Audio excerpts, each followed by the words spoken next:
In autumn 1999, Paul Bevan found a Roman coin in this field in Standish in Gloucestershire. Then he found another one and another, and an obsession was born.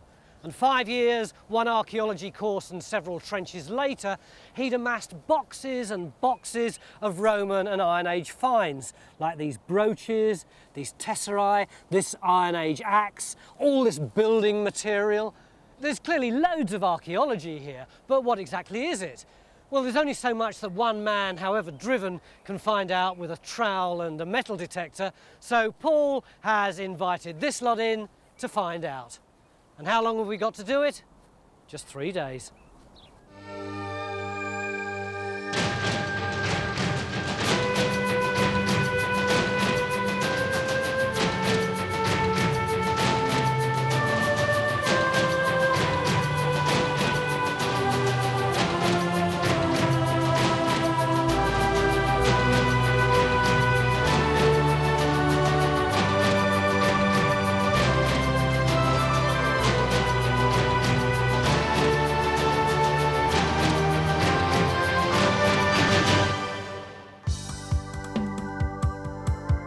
The field in question is in Standish, near Gloucester, slap bang in the middle of one of the wealthiest areas of Roman Britain. And with finds ranging from the Iron Age to Roman, it should provide a snapshot of the lives of ordinary Brits at the time of the Roman invasion. Quite a little treasure trove that Paul's found. It's a terrific little haul. We've got Roman building material, Roman pottery, Roman brooches, Roman coins, and some Iron Age stuff as well. Have we got any clues yet as to what it might be? I think the fact you've got Iron Age stuff and Roman stuff suggests it's probably a farmstead going through over that period. And in fact, the geophysics suggests that as well. You've done this already? We actually did it 4 years ago, but we've resurveyed it with a new instrument, and look, it's a whole complex of responses. Yeah, I mean, I think some of this oval stuff and circular stuff here looks like Iron Age stuff, perhaps Iron Age roundhouse in enclosure, whereas this rectilinear stuff is more what we expect from Roman fields, you know, Roman paddocks, and probably even some buildings in there as well. Is this where you got all the finds from? No, most of the finds came from this area. And we haven't surveyed that yet, so we're going to have to extend the geophysics to cover right to the edge of the field. Did you put a trench in? I put a trench in on John's earlier geophysics down there. And what'd you get? Well, I believe I found an Iron Age surface. What do you mean you believe you found one? Well, the week that I chose last year, it happened to be the hottest week of the year, and I had to close the trench down to preserve the archaeology. So you're not quite sure what you got? I'm not, no. What are we going to do? Well, I think probably the first thing could be to reopen Paul's trench and see just what you had there. But there's plenty of other targets on the geophysics, isn't there? Like what? Well, perhaps these pits, are they Iron Age? Yeah. And it'd also be nice to look at some of the rectilinear ditches, see exactly what the See if date they is. are actually Roman, yeah. And again. Phil's looking for the early end of our story in Trench 1, where he's expecting to find an Iron Age roundhouse next to the stone surface that Paul uncovered last year.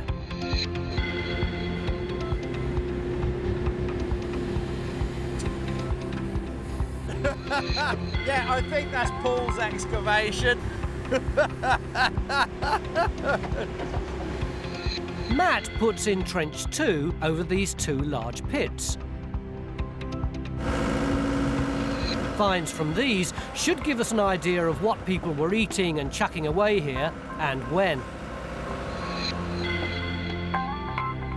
Geophys are on the hunt for a Roman building in the area of the field where Paul found most of his roofing tiles and tesserae pieces from mosaics. Could there be a villa here? An hour into the dig, and the unpredictable British summer is causing Phil problems in Trench 1 as he tries to make sense of Iron Age archaeology in wet clay. The problem is identifying individual cut features. What, you're going to have to rely on the geophysics, you mean? If that'll solve me for once, I'd relish the thought. So it wasn't like this last year when you dug it? No, hottest day of the year. Hottest day of the year? Ever recorded, yeah. Jane, now you've had a chance to look at all of Paul's pottery. Have you been able to draw any conclusions from it?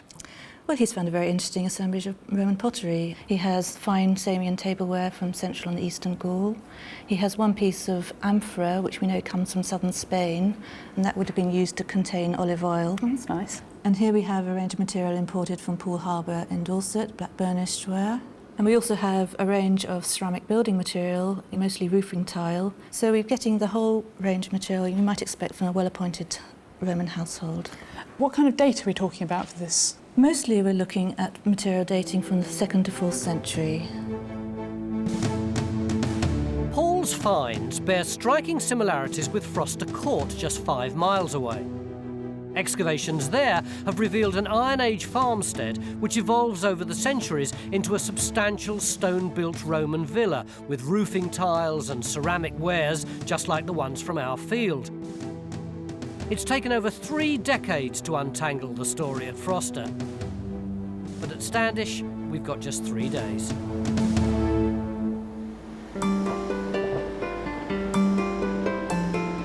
It's brightened up in Trench 1. Phil and Raksha have literally hit their first find next to the probable roundhouse. Look at that truncated pot, just going right the way round. I mean, this is good. I mean, I know we've hit the top off of it, but at least it gives us that answer. How deep do we have to machine? That's as far as we dare machine. Look at it. The pits in Trench 2 have already thrown us a bit of a curved ball. Oh dear. It's skull. Nobody was expecting human remains here. That looks very, very human, doesn't it? It does. Not much of a ridge No. around the orbit. Young lady. A young lady. Who is she and when did she die? But I think most of it went with the plough. In Trench 1, Phil's called Jane in to help identify his pot. So I'm dying to know what sort of pot it is and how old it is. Yeah. Well, you have a very big pot here, Phil, and you've got a tiny piece of rim just here, which suggests to me you've got a large storage jar with a slightly everted rim. And we're looking at something that would have come right round up to this. So we have lost probably over half of it. It's got little shell, fragments of white shell in it, which is local, so this suggests it's been locally made. Yeah. And we see little red-brown pieces. So what's which that, we the call local grog. sand or something? No, this is grog. Grog is pre-fired clay, pottery that's already been fired and then it's crushed up again and added back into the clay. Right. And it makes it much more plastic and malleable for forming large vessels such as this. And so does that enable you to give some sort of date to it? It does, because grog as a technology is introduced into Gloucestershire in around the early 1st century AD. The Iron Age people who used this pot lived through some dramatic changes because they witnessed the Roman invasion and the imposition of a whole new political and economic structure. But how long did they cling on to their Iron Age lifestyle while the landscape around them changed? Military colonies sprung up at Gloucester and Cirencester, and a major Roman road carved through the countryside. How far do you reckon our farm is from this Roman road? Oh, it's not very far at all. It's only about 1.5 kilometres. If you can imagine, in the Roman landscape, the military need lots of produce to move around. They need farms to provide grain, hides, all that sort of thing.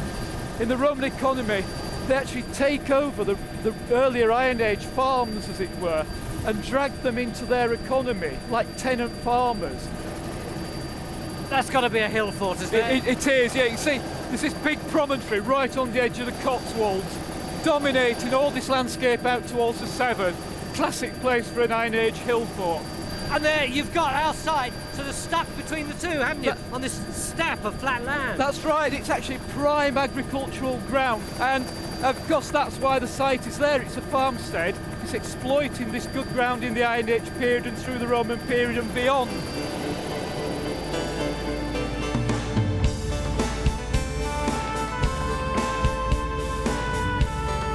Bridge is looking for the later Roman end of the story in the more rectilinear ditches of Trench 3.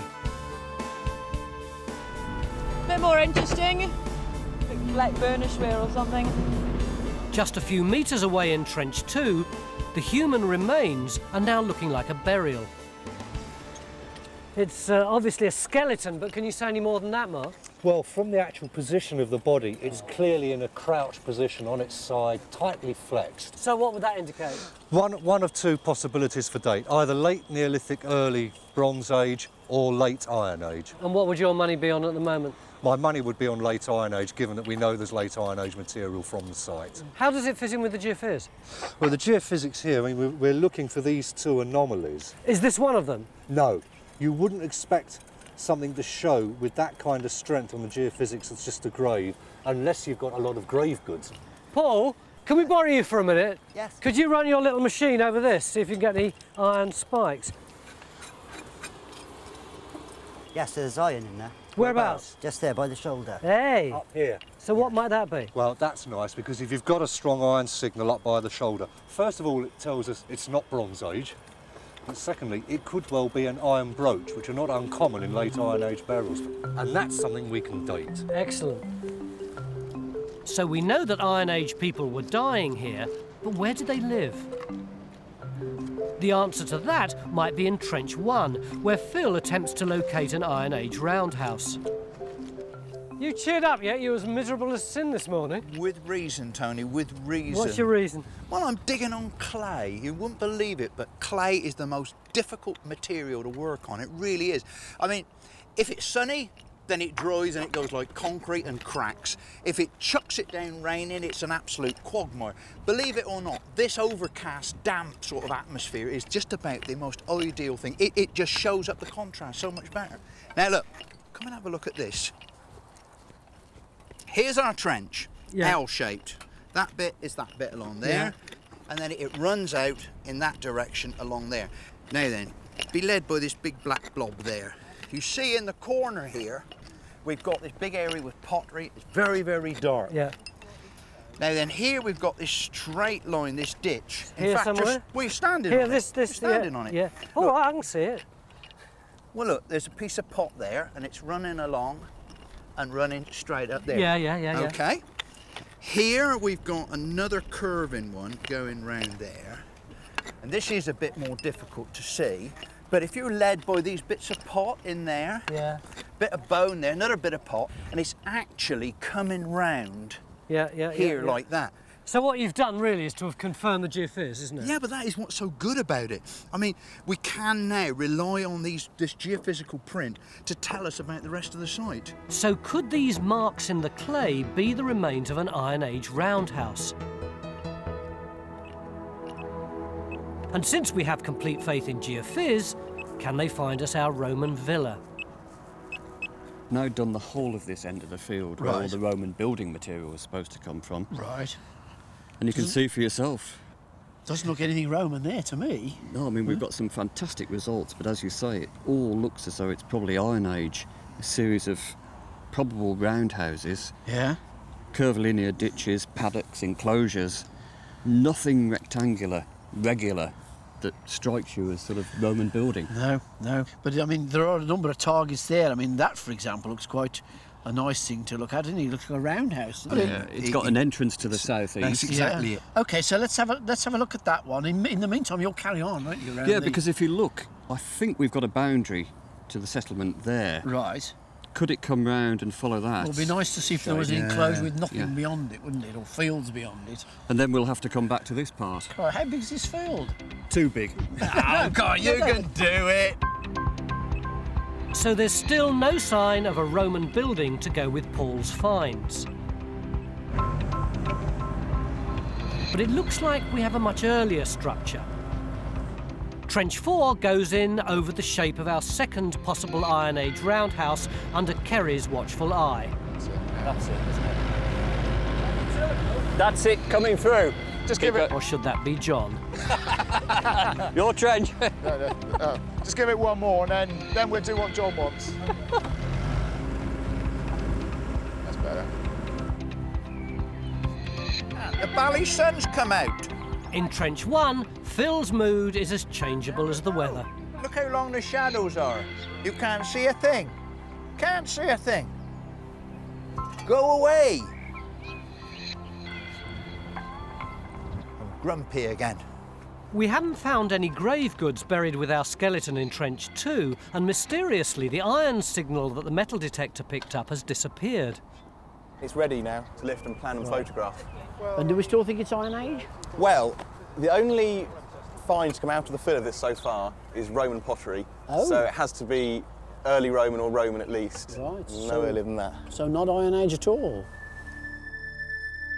Our bones experts confirmed the skeleton to be a woman in her late 30s who probably died after the Roman invasion.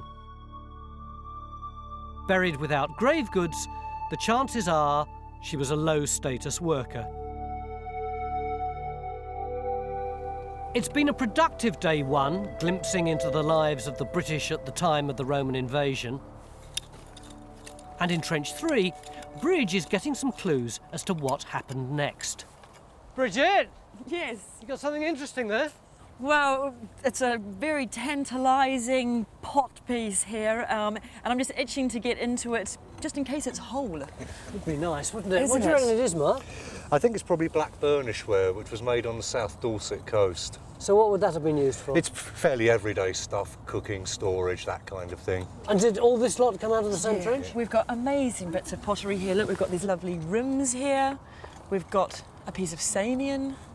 We've got some bases. We've got black burnished ware. And we've got some incised decoration. It's just wonderful. Yeah. So what story is this telling us? Well, most of this stuff is coming into the 2nd century AD. So this is the local potting industry in a Romanised tradition. People are now starting to get access to imports from France. We've got amphora from Spain. It's all part of the gradual Romanisation of the settlement and people slowly moving up market. What about structure in this trench?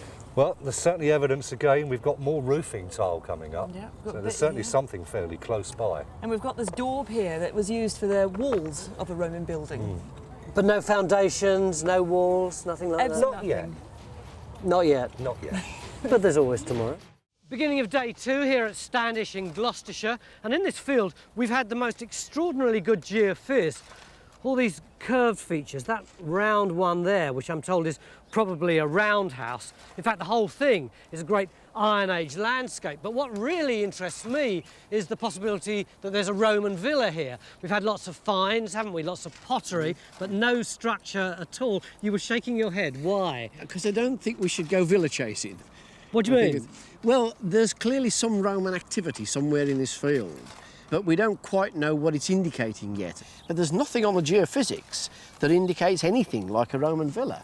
OK, so what do we do about it? Well, John has said there's enough noise in this area here. There might be a timber-built structure. So what I think we'll do is put a trench in here next to where we found the freshly broken stuff and see if that's not where the centre of Roman activity is. But what about the Iron Age? I mean, we haven't even got the focus of that yet, have we?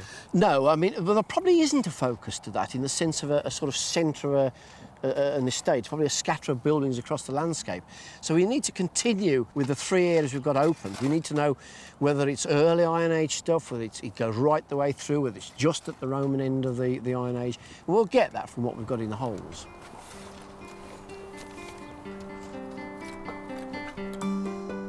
The early part of our story is coming on, with excavations over 2 possible Iron Age features.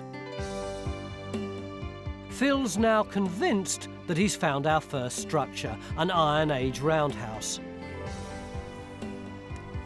Bit by bit, he's lifting the huge storage pot sunk in the middle of it. Hello, little rim. You're not supposed to be up there. Our Iron Age Brits would have used this pot to store their grain or water.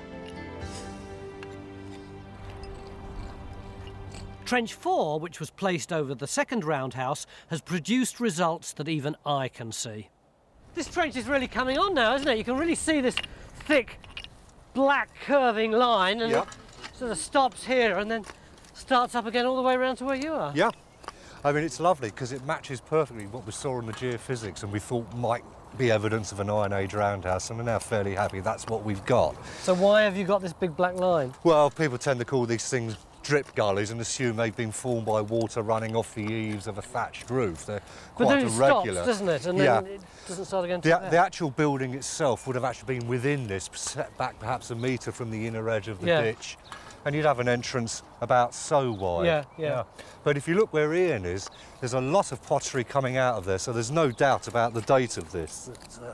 We've got things like this, which is a classic Middle Iron Age type of rim, probably talking about 3rd, 2nd century BC. So why have we got a big black blob right in the middle of a roundhouse? Yeah. In fact, it's a ditch of Roman date that would have been cut through here long after the roundhouse itself had disappeared. Some of the other blobs may turn out to be Iron Age pits and give us some more dating evidence. We're only going to find out by excavating them. So we just keep going down now? Absolutely.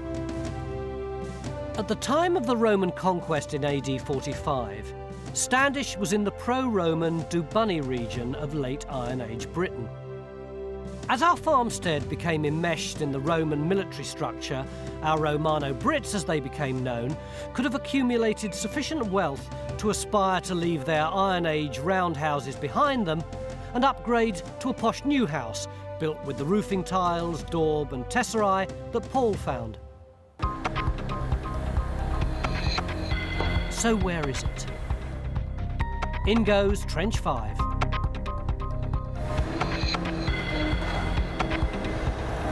That hasn't moved very far either. It's really nice quality, pretty unabraded pottery.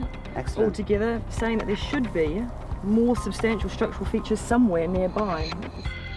The pottery that Bridges found is so sharp-edged in comparison to Paul's finds that our archaeologists have had to reconsider the location of any Roman structure.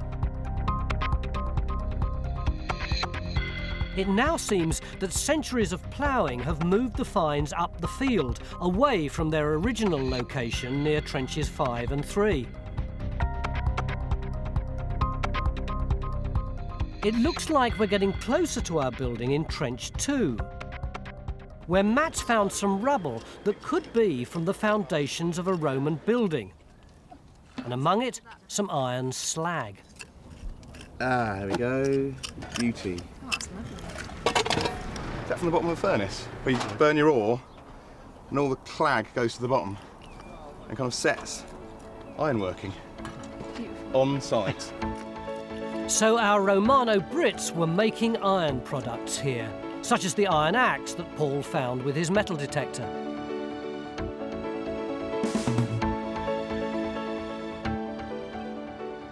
John, before you slope off to lunch, have you finished the geophys on this area yet? We've not done the whole field, but I think we've got the whole complex mapped now. You remember the boundary on this side of the field? We've now extended it. Look at this sort of funnel arrangement at that point. It's weird, it's like a little entranceway in there, isn't it?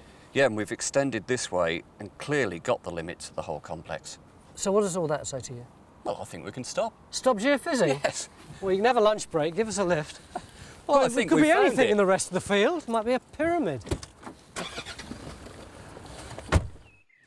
Mark, what do these Iron Age settlements look like?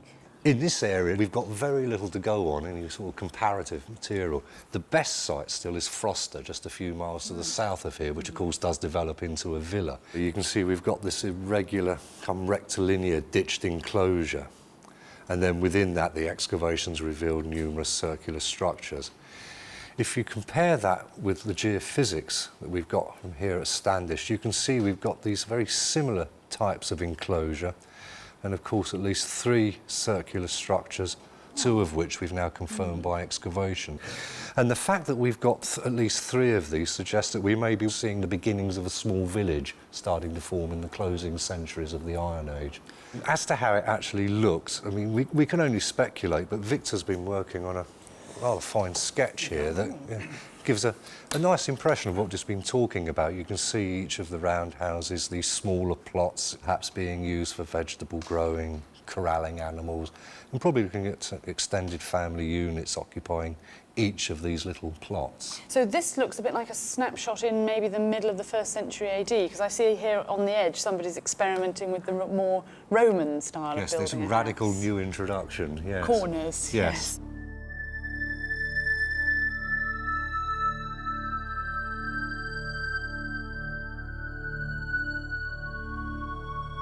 Are you as frustrated as I am by the fact that we still haven't found this villa?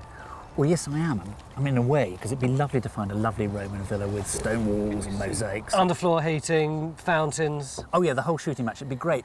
But, you know, we know there's about 1,000 Roman villas in this country of different shapes and sizes, and even if you stick 50 people in them, to include the family and slaves and farm workers and that sort of thing, that's only 50,000 people out of a population we know must have been anywhere between 3, perhaps as much as 6 million. So where were the rest of them living? Well, what we now know from modern archaeology is that far more of them were living in ordinary rural farmsteads. And even, you know, the Iron Age roundhouse we're always hearing about, that building remained in use throughout Britain, throughout the Roman period. But there are wooden Roman buildings as well. Exactly. Now, the kind of thing that we could have is a basic timber frame. When you drop a timber into the sleeper trench like that, then you build up a frame of timbers all the way along, and in between that, a lattice work of wattle and daub.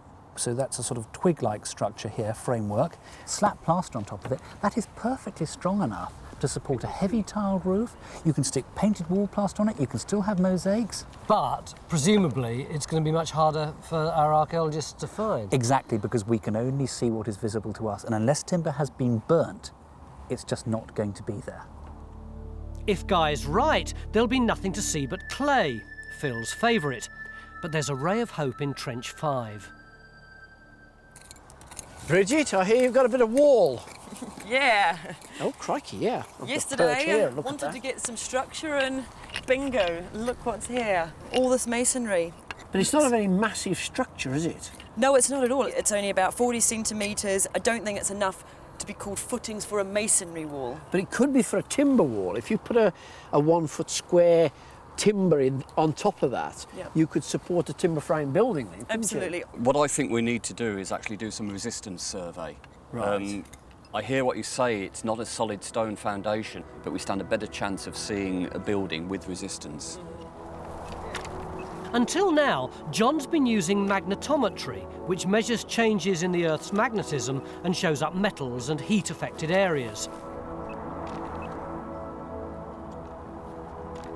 The resistance survey will pass an electric current through the ground. Solid features such as stone impede the current and will show up as high readings against the low readings of clay soils.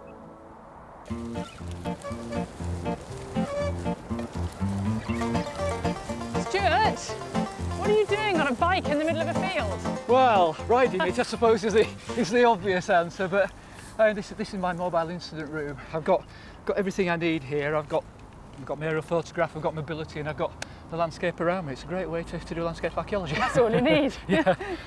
That's the field where we're finding all the remains in there. We're standing here. And down here is a very, very major stream going all the way down. Yeah. Now, if we know from other sites, if there's a villa, and they say if, it's a big if, it ought to be somewhere along this stream course. We know the site at Froster to the south. It's a very similar site to here, and that has a villa with it. And where is it? It's next to the only major stream source. Stuart goes in search of a villa elsewhere. But the archaeologists are still convinced that the finds suggest a substantial Roman building within our field. So Mick and Jane decide to take another look at the pottery. This is of particular interest. It looks a bit sad. It was a piece of Samian. Really? So it looked like that originally? It would have looked like that originally. Good Lord, so that's really worn. And it's particularly prestigious, this item, because it's a lion's head from a mortarium with a hole in his mouth area for pouring, a spout. And we can just see the grits on the inside area.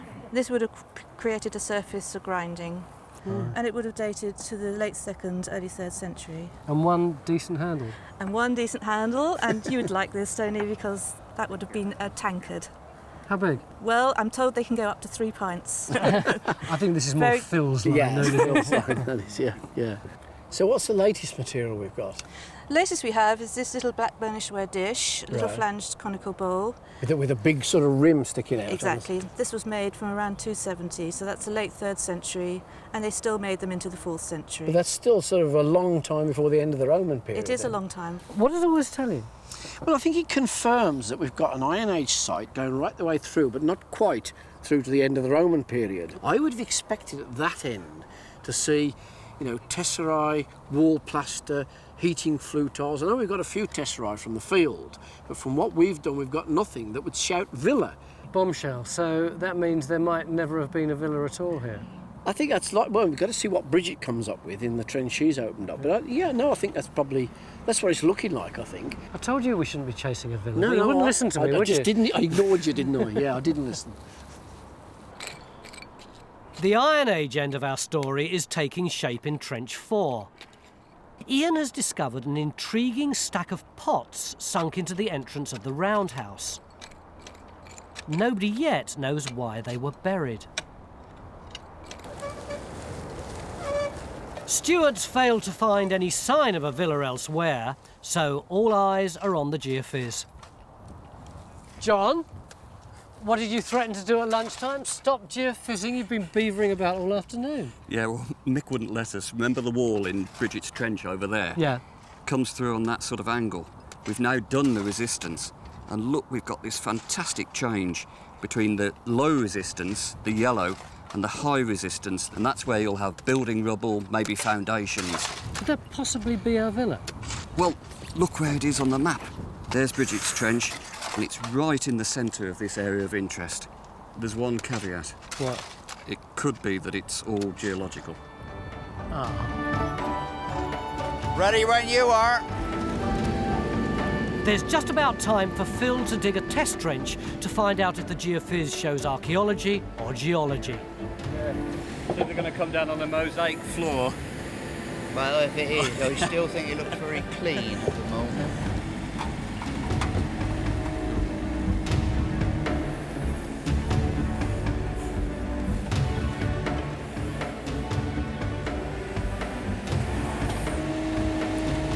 Still looks so bally clean, doesn't it?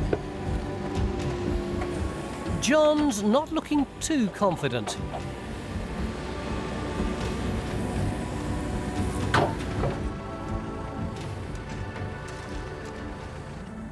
See, this stuff is just so dry compared to the clay.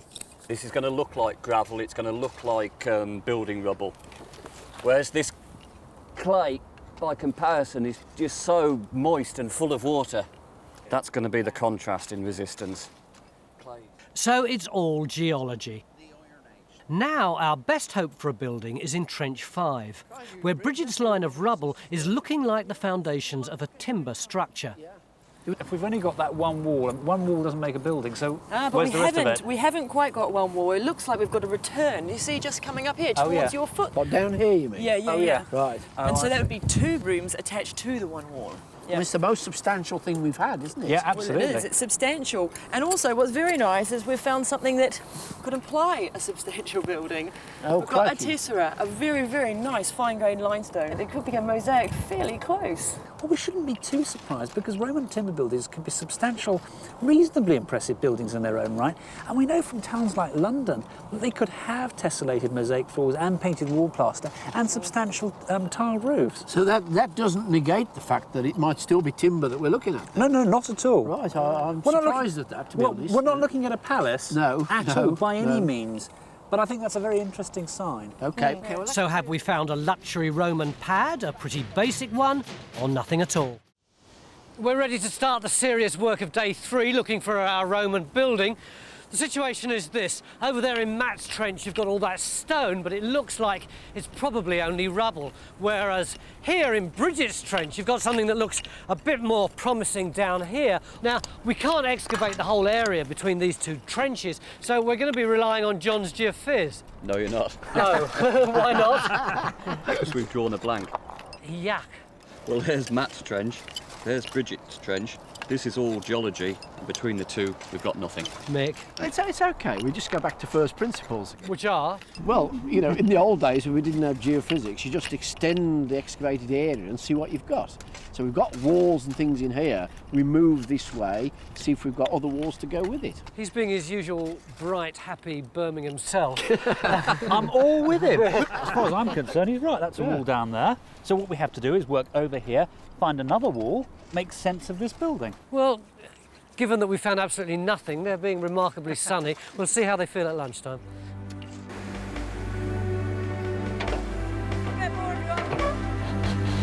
That's it. With just 1 day left, it's time to bring in the heavies.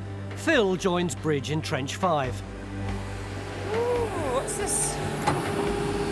Oh, it's a rim. Looks like a handle, doesn't it?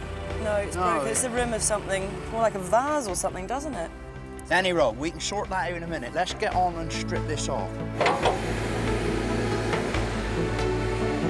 There's a fascinating twist to our Iron Age story emerging from Trench 4, where Ian found the stack of pots. You got bones coming up there? Oh, just a few. It's a horse. Or part of a horse. I mean, this is really getting to be very exciting. Why do you say that's exciting? Well, in the Middle and Late Iron Age, across much of southern Britain, you do get these things that people call structured or special deposits. And Ian's exposed here 3 or 4 pots that are superimposed and crushed. We've got another pot here. All this burnt stone. So are you saying that these and the horse are deliberately put in here? It is a deliberate deposit. Quite often these deposits are thought to be associated with special events, like perhaps the abandonment of this house and its demolition. It could be like a closure event. And perhaps this involves a feast, and then everything that was associated with that feast, it's all gathered up and placed into this. What's the significance of the horse? The horse is an animal that takes on growing status in the Iron Age. If you can be seen to afford to kill and consume a horse, it confirms your rank. I mean, it might have been the old nagging, honestly, but it's still a horse. Have you got any dating for this? Yeah, the Pottery is giving us some very good dating information. It's towards the end of the Middle Iron Age in this area, so it's between about 150 and 50 BC. So the roundhouse in Trench 4 must have been closed around 50 BC. The pottery in Phil's roundhouse dates to the 1st century AD. We'd taken it for granted that our Iron Age farmstead consisted of a group of roundhouses, but it now seems impossible that all 3 can have coexisted, and that's a bad sign for Victor. You're going to have to go back to the drawing board. That was abandoned by the time these 2 were going. Do you mean demolish that? Yeah. And build that one? Yeah. Oh my God. As we search for some clarity to the Roman end of our story, every find helps. Jane, we were just looking at this big old rim, wondering whether it might be amphora or storage jar. Well, Phil, I think what you've got here is a very large storage jar. Quite a squat dumpy pot, but quite a hefty thing for storage. So it's about, what, this height? I would guess so, yes. And we're looking at the later part of the Roman period, maybe 4th century. The date of the storage pot confirms that people were living here late into the Roman period. But where were they living? It's mid-morning and the rubble foundations seem to be dying out. I'll tell you something else. There's no finds over on this side too. No, there's nothing. Nothing. It's clean as a whistle. I think we'll move over, Roger, please. In Trench 1, Mark and Paul are cleaning up the Iron Age surface that Paul excavated last year. Mark, are we actually inside the roundhouse here? Yes, we are, yeah, and just sort of cleaning up around these packed stones here. Is this natural? No, you see a lot of these are actually sort of fire reddened, so it could be the base of a hearth or an oven. God, it's stiff old stuff, isn't it? Yeah. So this would have been the hearth that our family sat round, talking about the arrival of the Romans or the state of the farm. Not much evidence of buildings in Trench 5, but some interesting finds. That's fantastic. There's a very nice beveled edge on it as well. It's part of a quern stone, which would have been placed on top of another one and turned. They were used for grinding corn.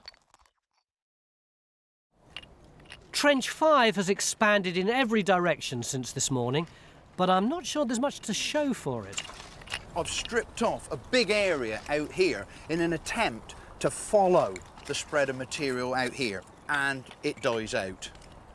And so then we decided, OK, we'd go backwards to try and find the other side. Nothing there. Nah, well, there is something there. You see, what you've got to remember, Tony, is that this whole site is just smashed around by ridge and furrow. Well, so, this is medieval ploughing. Yeah. You see, the sequence is a big furrow over there, and then here, where the main rubble spread is the ridge, and then it comes down here into the furrow, and this, of course, is where the front of the building we would expect it to be. So that's why this rubble is in this long, thin shape. It doesn't mean that the building looked like that, it's just that we've lost the sides of it. Yeah, it could well be. We might just have survival under the ridges. We've lost the rest. So, Mick, have we got a building or have we not? Well, we might have. Look, you see this spread of material here? We think that there is a good possibility that at right angles we might have a partition to that main wall. So we've ended up with a load of rubble in the ground and a bit of stuff there that might be a partition, and that's all that we can say about whether or not we've got a building. card to play with the remaining time, haven't we? What's that? We do. That is to extend the trench in that direction to see whether we can find the end of the building over there and possibly a return underneath the ridge over there. Well, it's 10 to 1 now. Yeah. Lunch and then the final throw? Yep. All right, so that sounds a good plan. Medieval farms consisted of long, thin strips heavily ploughed into high ridges and deep furrows. Crops were planted on top of the ridges. The furrows must have cut through our archaeology. The effect on the land was so dramatic that you can still see the lines of ridge and furrow in our geophys.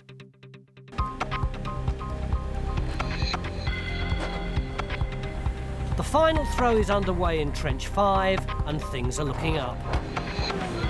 There are big stones all the way through there, and that is on exactly the same alignment as that set of stones coming through here. Stuart's been drawing together his observations. Having an absolute field day, literally, with this. I mean, what is absolutely staggering about this field is, can you see these old field boundaries? How they're very different to the modern ones. Can you see how that axis is parallel to this one here? And how that one, it goes through there, respects the alignment of that group of paddocks. Now, what this suggests to me quite strongly is that these are the same boundaries that were laid out in the Iron Age and the Roman period, and they've survived right through to the present day. If you look at the wider picture, the complex we've got is not going to be the only one. There'll be others. They're part of a whole network of long boundaries which carve up this landscape, this strip of good agricultural ground we've got between the Highland to the east, the Cotswold edge, and the River Severn out here.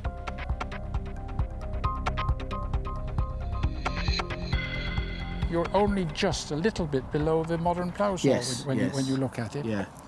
And the medieval would have been probably up somewhere about here. Yeah. Eddie Price has been excavating his farm at Froster Court for over 30 years and is used to making sense of the patchy archaeology preserved in the ridges of the medieval ploughing. Can you see any internal detail? Because we keep looking at it, you know. And you've obviously got a gravelish floor. Right. And fallen roof tile, suggesting you're on a building which is roofed anyway. Yeah. Your quern stone and the pottery finds suggest you could be domestic. Yeah. But you think more like a farm building? But more like a farm workers building or something of that nature, probably. So how different was life on the Roman farm in the 3rd and 4th centuries from the life led by the Romano-Brits in the 1st century AD? And the way that the Iron Age farmers who enjoyed their horse barbecue lived their lives in the last centuries BC. Mick, could it be that the people living here in Iron Age times were various generations of just one family?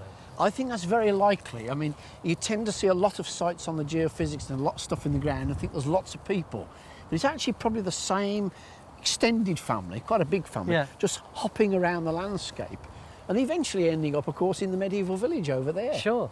So, Jane, if this is all one extended family, what story can we tell from your finds? Well, we're starting in Kerry's Trench. We're up in the Middle to Late Iron Age. We're talking around 1st century BC here. It's pretty rough stuff, isn't it? It's very rough stuff. It's come from across the Severn, typical Iron Age. Not sophisticated at all. Things have changed, haven't they, by the time we get to Phil's Trench? We've jumped on quite a lot now. Nearly a century, 50 years to a century. We're still using the same technology, the same handmade traditions. This is his very large pot he had set in the ground. But we're suddenly beginning to see evidence of Roman occupation. So are we before the Roman conquest here and they're getting bits of Roman goods, or are we actually after the Roman conquest? We're after the conquest, but we're still native in our habits and our traditions. Right. The stuff from Bridget's Trench is completely different, isn't it? A completely different story, very Roman. We're getting exotica, we're getting imports from Spain, amphora, we're getting the fine tablewares, we're getting imports from Dorset, and we're getting all the local wares developing. What sort of date are we there? We're into the 2nd century on this one, and moving into 2nd and 3rd on this one. clearly they've got a lot of international trade going on, but they're also getting pottery by presumably going down to the market, buying the pottery and what they can put in it. So they're part of a proper market economy. And then in Phil's second trench, we've got all these lovely big chunks.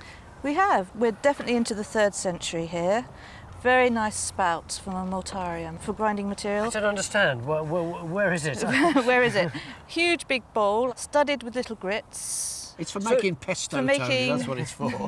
You put your olive oil and your basil and your pine nuts in, grind them all round and pour them out onto your salad. Exactly. It's very bourgeois. It's funny, when we first came here, what I wanted to find was the Roman building. But what's interesting me now is the idea of all these generations of the same family in the Iron Age living in this one field. Great stuff. So our story begins in the 2nd century BC with our Iron Age farmers living a peaceful Iron Age existence in the shadow of the hill fort at Haresfield.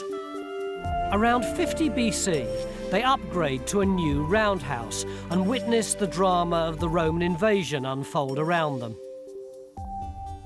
But how does our story end? Our last throw of the dice in our quest for the Roman building was the extension of Phil's trench over here. How do you reckon you did? I think we've done really well. We haven't found you a villa, but I think we've got a cracking story out of this, haven't we? I think it's absolutely amazing. Tell me through it then. What we're actually standing in is the yard of a Roman farm. And the sort of activities that were going on in that yard include metalworking.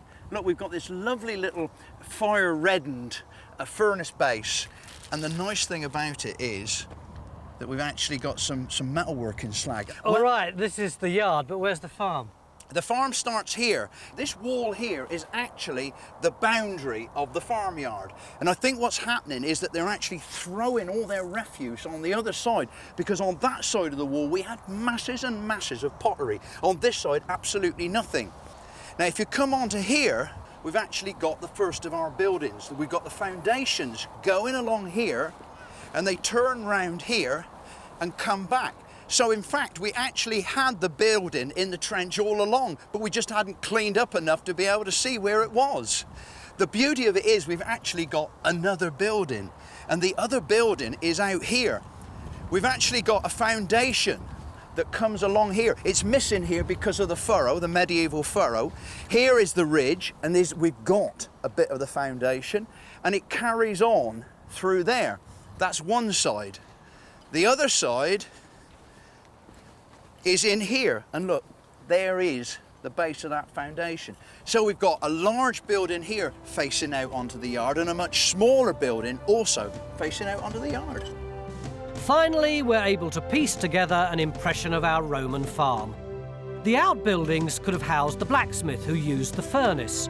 The farmhouse would have been a timber construction. Our Romano Brits had made it, but not quite enough to be able to afford the grand villa, although they still had painted plaster, a mosaic floor, and the latest sandstone roofing tiles. In 3 days, we've caught a glimpse of 600 years of an ordinary Iron Age farming family living through extraordinary times.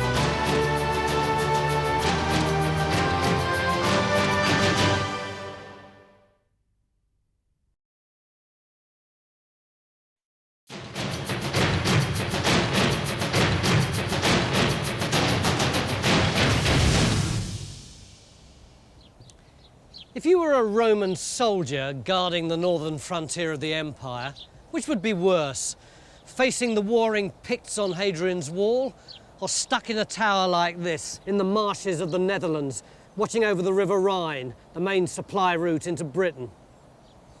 Here in Utrecht, archaeologists are making some amazing discoveries which detail what life really would have been like here on the frontier, and how hard the Roman army had to work in order to keep the supply route to Britain open. Time Team have been invited to the Netherlands to help uncover that story, And you'll understand why we're just a tad excited when I tell you that one of the things that we're going to be digging over the next 3 days is a perfectly preserved Roman boat.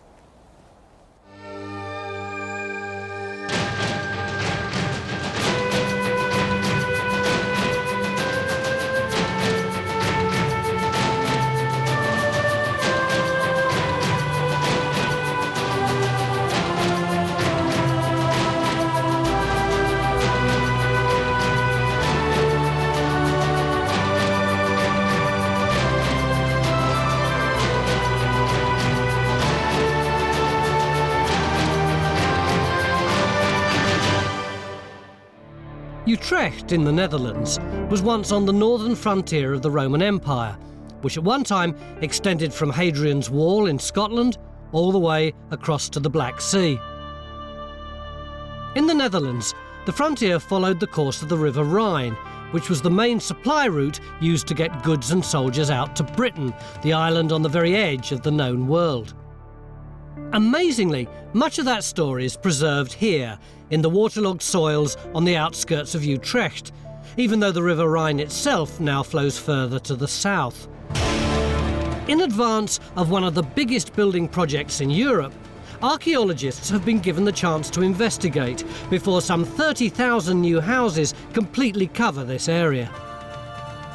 This picture is based on their fantastic discoveries so far, which include Roman watchtowers, forts, and the frontier road, all built alongside the River Rhine. I mean, you've had some fantastically preserved stuff here, haven't you? Yeah, why do you need us? You've done a great job.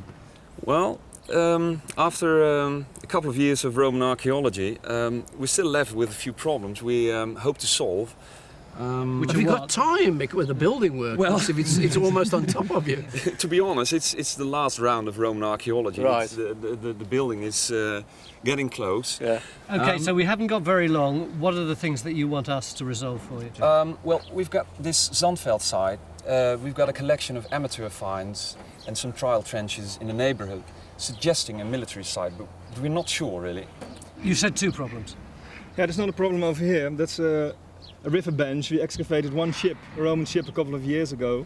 But now, after that one was excavated, we discovered another one, and it's still there. So we want to know the date of this ship. So you didn't excavate? We didn't excavate. It's still there. It's over there, just a couple of meters down there. None of us can quite believe it. Buried just 2 meters under here is an intact Roman boat. So where's the pointy bit, the prow? Well, we've found one end of the ship somewhere over here.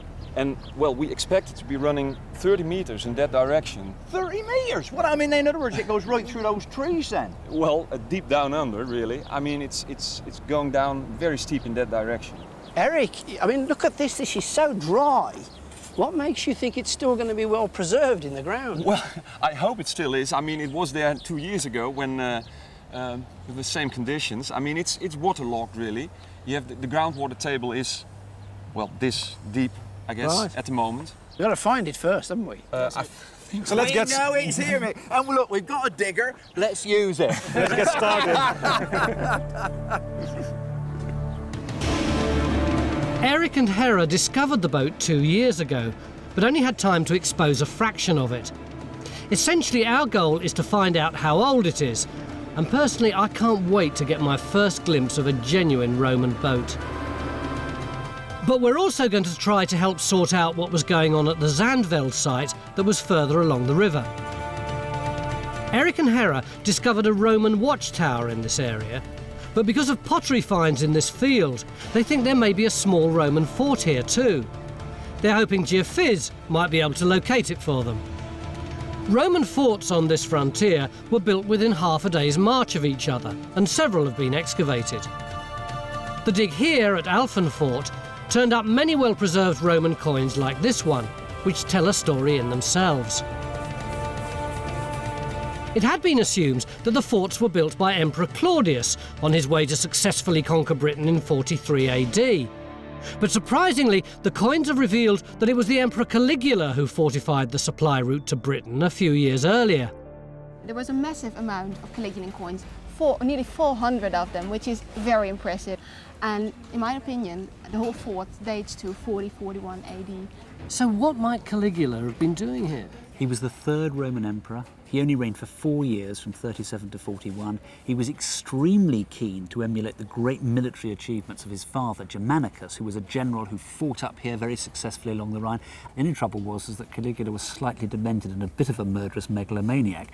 So, although he planned to invade Britain and he got all the preparations up and running here, he ended up deciding that he was going to conquer the sea, and he did that by telling his soldiers to go and take seashells away from the sea. So he just turned around and went back to Rome? That's basically what he did. With the seashells? Yes. Probably. And, of course, the Roman populace was not terribly impressed by this great military victory, and he was assassinated, but he did leave behind him all the preparations for an invasion of Britain. But this Caligulan coin has more to tell, because it's been counterstamped with the Emperor Claudius's name. It reads Tiberius Claudius Imperator. He puts his name on Caligula's coins because after his death, as Guy told us, his name was cursed. His coins were no longer valid. And by putting his name on them, Claudius made them valid again, so to say. So does this imply that these forts weren't just used for Caligula's failed invasion, but for Claudius's successful one as well? Exactly. Caligula had made all the preparations for an invasion. If you'd come here in around the year 43, you would have seen thousands of troops and all the equipment, the barges and the boats ready for an invasion of Britain, just like the lead up to D-Day in 1944. And of course, those soldiers had to be paid. 3 out of the 4 legions used for invading Britain came from the garrisons along the Rhine. So that's 15,000 men alone. We actually know that? We know that for a fact. But proving the case for a fort at the Zandveld site is not going to be easy. Our problem, you see, Tony, is that on that side of the ditch over there, there's going to be a lot of dumping of material in the next few weeks. Yeah, we've got a few weeks left, actually. So we want to look there to see what these Roman finds were that were found earlier. Yeah. On this side, both of these fields are scheduled, but we're only allowed 1 trench. So we've geophysics in this field, and we're going to geophysics in that field, but we don't want to take a decision on where to dig until we've got both lots done. So do we just have to sit twiddling our thumbs until geophysics has been done? No, we can start on that trench the other side. Excellent.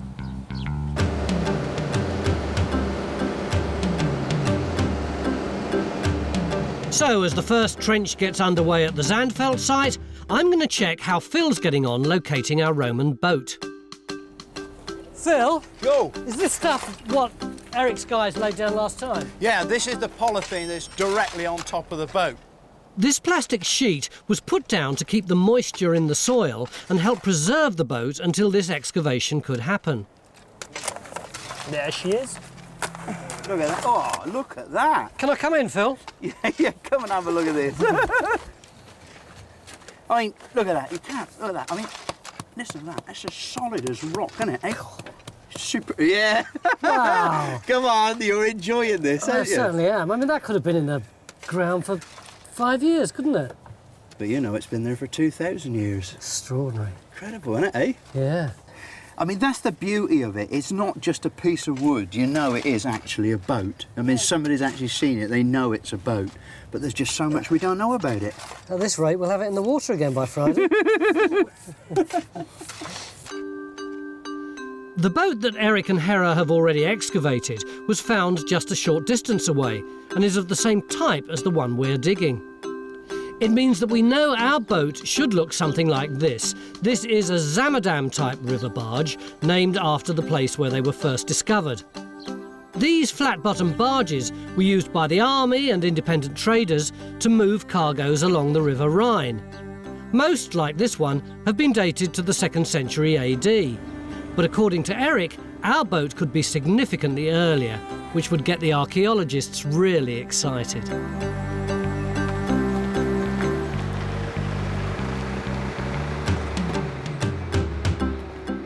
The preservation of the wood here in the Netherlands is so exceptional that Mick has sneaked off to see some of the special finds discovered in the waterlogged soils. What's this in here, then? It looks a bit... This post was once part of a Roman watchtower, a structure that would have looked like this when it was built around 62 AD.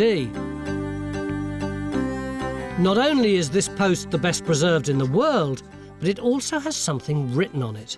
For example, here you have the I. Right. Here is the T. Yeah. and here is the A. That's the funny just thing is that they made it, Yeah. and they just erected the post and filled it, so it was not visible. Yeah. And what about this lot here? We're talking about watchtowers. You know, we have these ideas of soldiers standing on guard on these watchtowers. Yeah. But you know, in front of their watchtower, there was a river.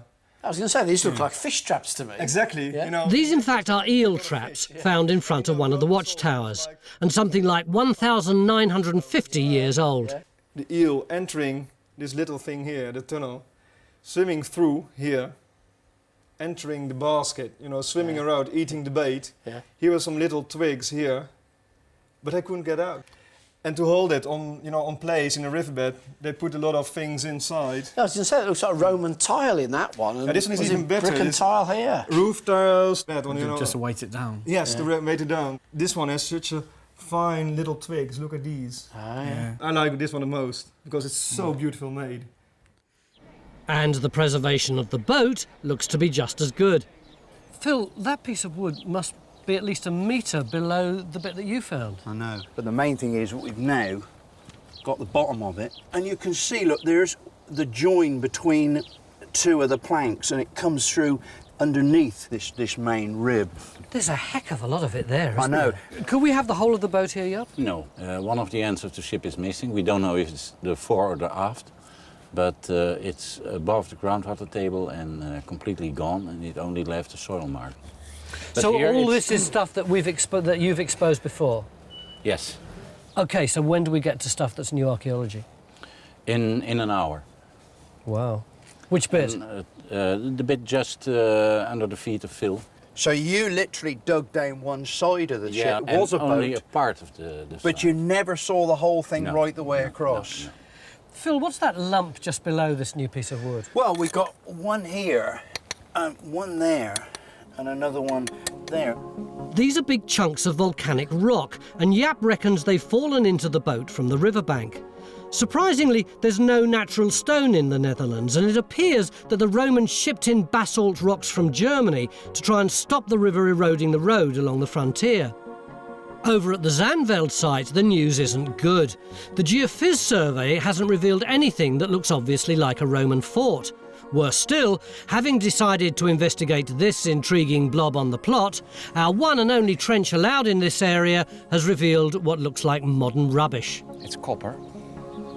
It's a can, really, but particular strange form. What's it? No, that's not ferrous, so That I'm not wouldn't seeing explain. that. No, that wouldn't explain your signal. but the bit of wire could. Of course, there could be more here than just bits of wire. There could be Roman finds deeper down in this trench, and we'll find out tomorrow. But there is some positive news from this site, because Rakshas's trench, put in here outside the scheduled area, has found some Roman pottery to compare with these pieces that were found here some time ago. That's a piece of 1st century stuff, isn't it? Flavian. You know, these two pieces tell me straight away we've got two totally different dates, haven't we? That's well on into the 2nd century. That's perhaps up to 100 years later. And that flagon.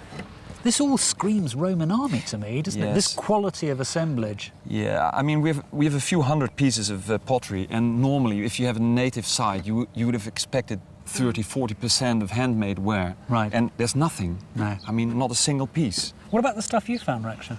Well, I found quite a lot over quite a long date range. There's this. Oh, yeah. So same in- Another 1st century piece, very distinctive. What about that? we have Ah, more of the white flagons. Yeah. Yep.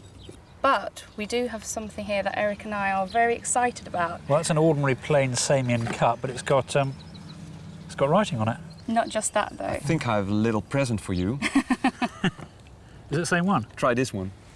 It's the same one, isn't it? Yes, it is. Goes together, There you doesn't it? Yeah. We've got a whole word there, scratched on there. We've got CCE. That's a cursive form of E with 2 vertical strokes. PTUS, acceptus. And if there was an A, it's been rubbed off. Yeah. And that must mean the accepted one. So I wonder if that's the name of somebody who lived here. Must be. Unless it's just saying it's not a reject. And then there's another AVG, org, underneath. Isn't that wonderful? Yeah.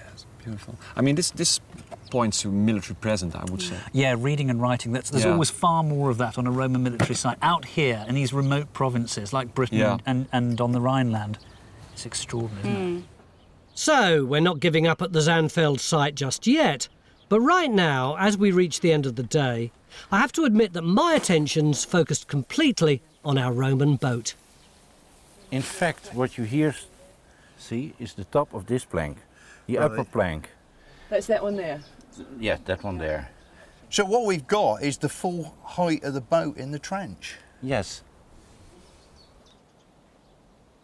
Normally, when we excavate anything Roman, it comes out of the ground looking pretty ancient and bedraggled. But this is completely different. Look at the angle of this boat. It's like it was moored here yesterday. And the quality of that timber, it could have been cut last spring. It's fantastically well preserved, isn't it? It doesn't look ancient at all, does it? It's modern. No. And that's just at the end of day one.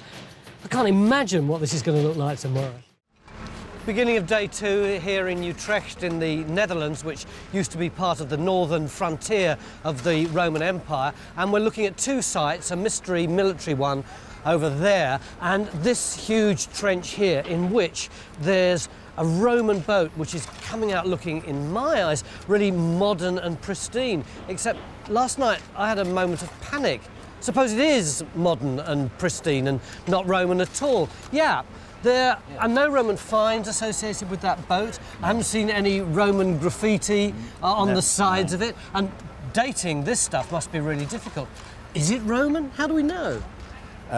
Dating it now without Dendrochronology, the constructional features of the ship points toward a typical Roman boat. For instance, the transition from bottom to sides with one L-shaped piece of wood, like half a dugout, for instance. That's typical Rome. Are there any other kinds of boat apart from Roman ones that have that same kind of build? No. Well, that's a relief, isn't it? But I had to ask. I can't believe how beautiful that is. It's nice. That is absolutely... And they took all the bark off the knee, so everything is worked. Everything, it is, isn't it? We're digging a Roman river barge, and it's got to be the best preserved structure we've ever seen. It's only a pity that 3/4 of it is buried too deep for us to get at on this dig. This boat's on a steep angle, and one end some 6 metres below ground, too deep even for Geophys to detect with radar. This dig is all about exposing a 5-metre section of the barge that will allow the experts to find out exactly how old it is. Phil, meanwhile, has gone to have a closer look at the other Roman barge found close to ours that's already been fully excavated. It's being stored at the Netherlands Institute for Ships and Underwater Archaeology.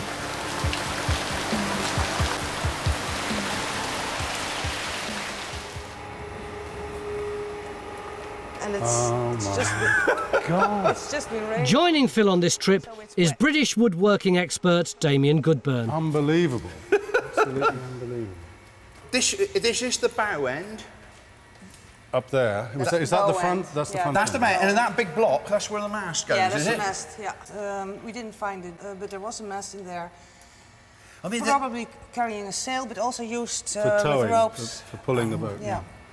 I mean, the quality of the planking, and I mean the techniques, the woodworking skills, incredible, isn't it? I mean, you can still see some of the original saw marks where the saw used to cut the planks went up and down and left scratches on the surface here. The axe marks preserved on the side of the frame timbers here. The tool was being used in this direction to trim up the edges of this strengthening timber here. To me, it's the scale of it. I mean, it's big enough seeing half of it, but when you think about what it's like full size, it's enormous, isn't it? It's enormous. What Phil's looking at is half the length of the boat, which has been cut into two for ease of storage. These barges are a bit like a punt, and this one measures 2.5 metres wide by 25 metres long. Do you know what they would have carried in this? Because presumably you could have got a hell of a cargo in it. Yeah, we did some calculations, and actually when you would have dumped it full with grain, or for instance something like that, that would have been too heavy and the ship would have sunk. So we think loose goods that you could place throughout the ship. Where we're digging on our boat is at an end. Let's go up and have a look at that. Oh God, look at the size of these nails. Yeah, I mean, the preservation's fantastic. You can actually see some of the hammer blows of the smith that made the heads of those nails. I mean, There are like 40,000 of these in the ship. 40,000, that's amazing. And they go literally all the way along. They're all perfect, amazing. Now, here we are. This is our end of our boat, and we're probably digging. well, you don't know that for sure, Phil. I mean, it may be, but, you know. Well, that has got to be the crucial question then. If we can find that block where the mast would have been, then we know that we're at the bow end.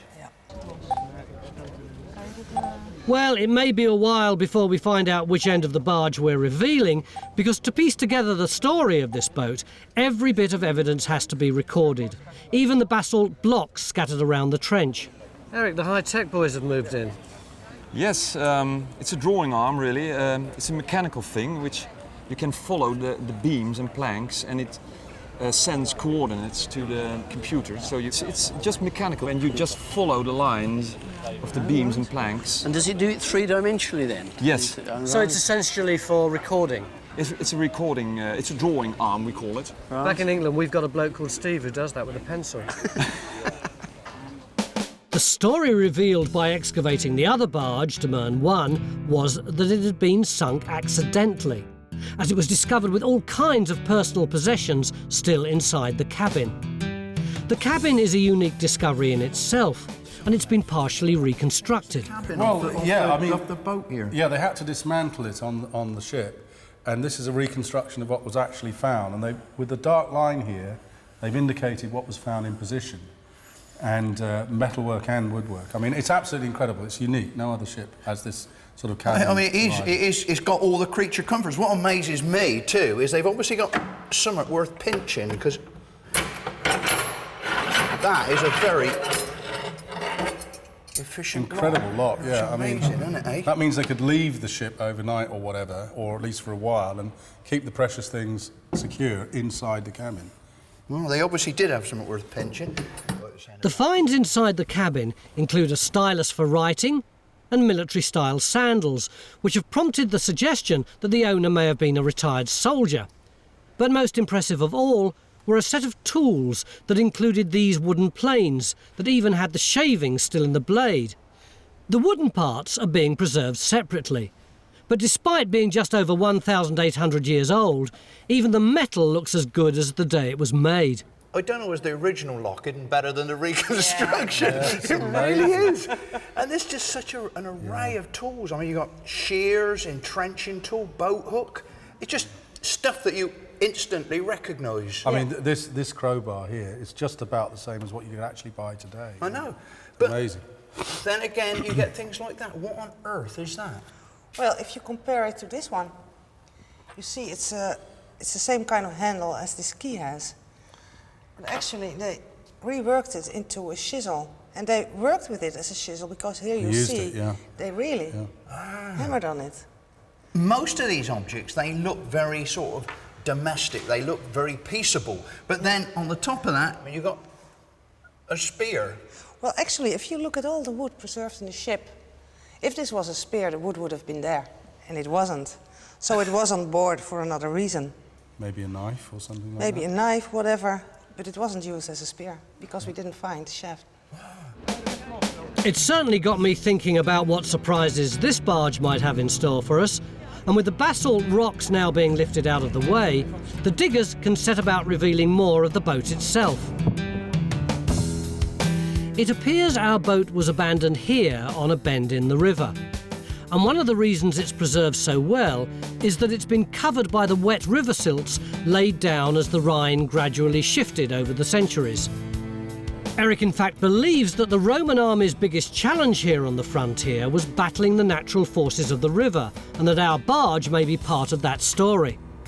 It's only now that we've got the basalt blocks off that you can see what a dramatic angle the boat's at. Nobody would position a ship against a revetment with an angle like this in a river bend where the strongest current came. Yeah. So all this points in the direction of intentional sinking of the ship. But Victor's drawing them not sinking it, but pulling it out.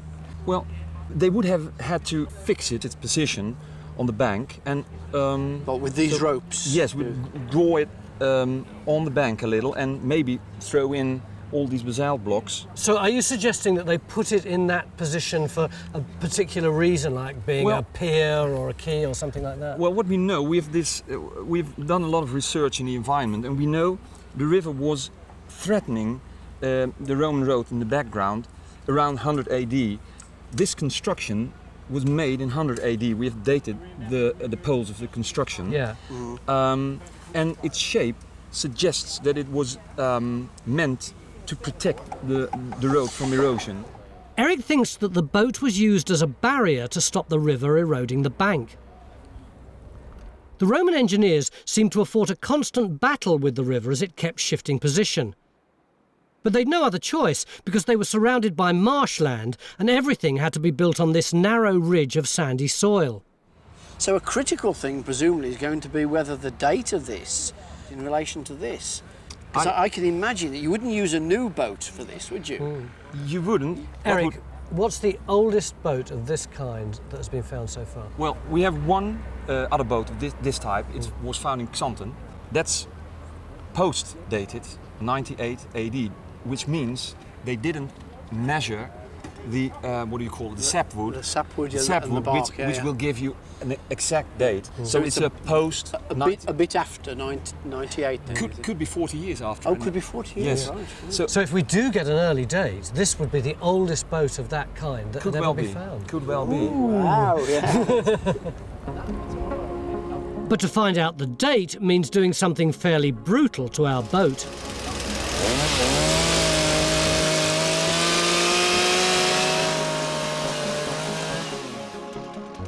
Shocking, I know, especially as we haven't revealed the full width of the boat yet. But I'm assured it can all be pieced back together again. Apparently, they need to take quite a few samples in order to get a dendro date, and we'll find out more about that later.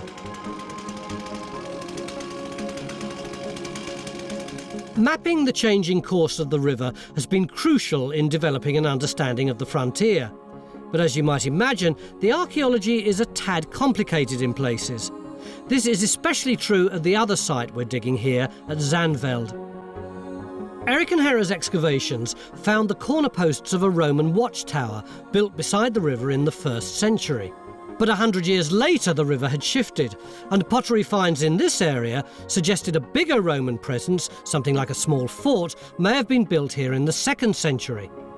Sadly, the 2 trenches we've dug here haven't found any structural evidence of a fort. So is that the story of this trench, do you think, that it's mainly medieval features? I think so. So we've got nothing sort of Roman in here that we need to take We've got some notice Roman of, really. debris, you know, like little sherds or little pieces of roof tiling. But I think we have to declare this trench Roman empty. It's nothing there. Right. There's little more we can do here, except to say that if there is a fort on this site, it doesn't occupy a very big area. Henry's been creating a 3D model to analyse the frontier system. Essentially, the forts and watchtowers here weren't just about guarding the frontier, but were carefully positioned to control movement along the River Rhine. I think the important thing is to realise that it's not only a military corridor. All the forts here depend on their supplies to be brought in from outside. Right. And these supplies are coming up from Switzerland and later on from Britain. This is the corridor that takes the trade to Scandinavia and to France. Right. So this is the motorway of Europe. Every bit of heavy traffic has to go on this river. So we're basically protecting the motorway of Europe here. That's it, that's it. Yeah, and here you have the patrol system that goes with it. I mean, look at the chain of watchtowers. But I don't understand that. Why, when it's such a flat landscape, why can't you just make do with one if you're just trying to watch that area of the river? Why do you need so many? Because you can't actually see in a river area like that. If you're on the boat, you need to know where the next bend comes and you need to know where you're heading, especially in a system like this where you have several branches at the same time. So they're way markers. But they're also the ones that stop pirates getting through. They need to be higher up to see further ahead. Right. Yeah. So what you're saying is there's somewhere between sort of traffic lights or maybe like lighthouses, something like that. Yeah. Damien, you don't do suspense, do you? Well, no. I mean, oh, wait a minute. That's fantastic. Look at that. Oh, that is a bit. God, that is a bit nice, isn't it? some size, isn't it? I tell you what, when you see that against the other one that we've just looked at, that has got to be twice the size of Something the one like we've that, seen. yeah. I mean, you're talking about twice the capacity at least, twice the volume of cargo. And what amazes me too is the condition of the timbers. The timbers are every bit as good condition as what we've seen today, aren't they? Yeah.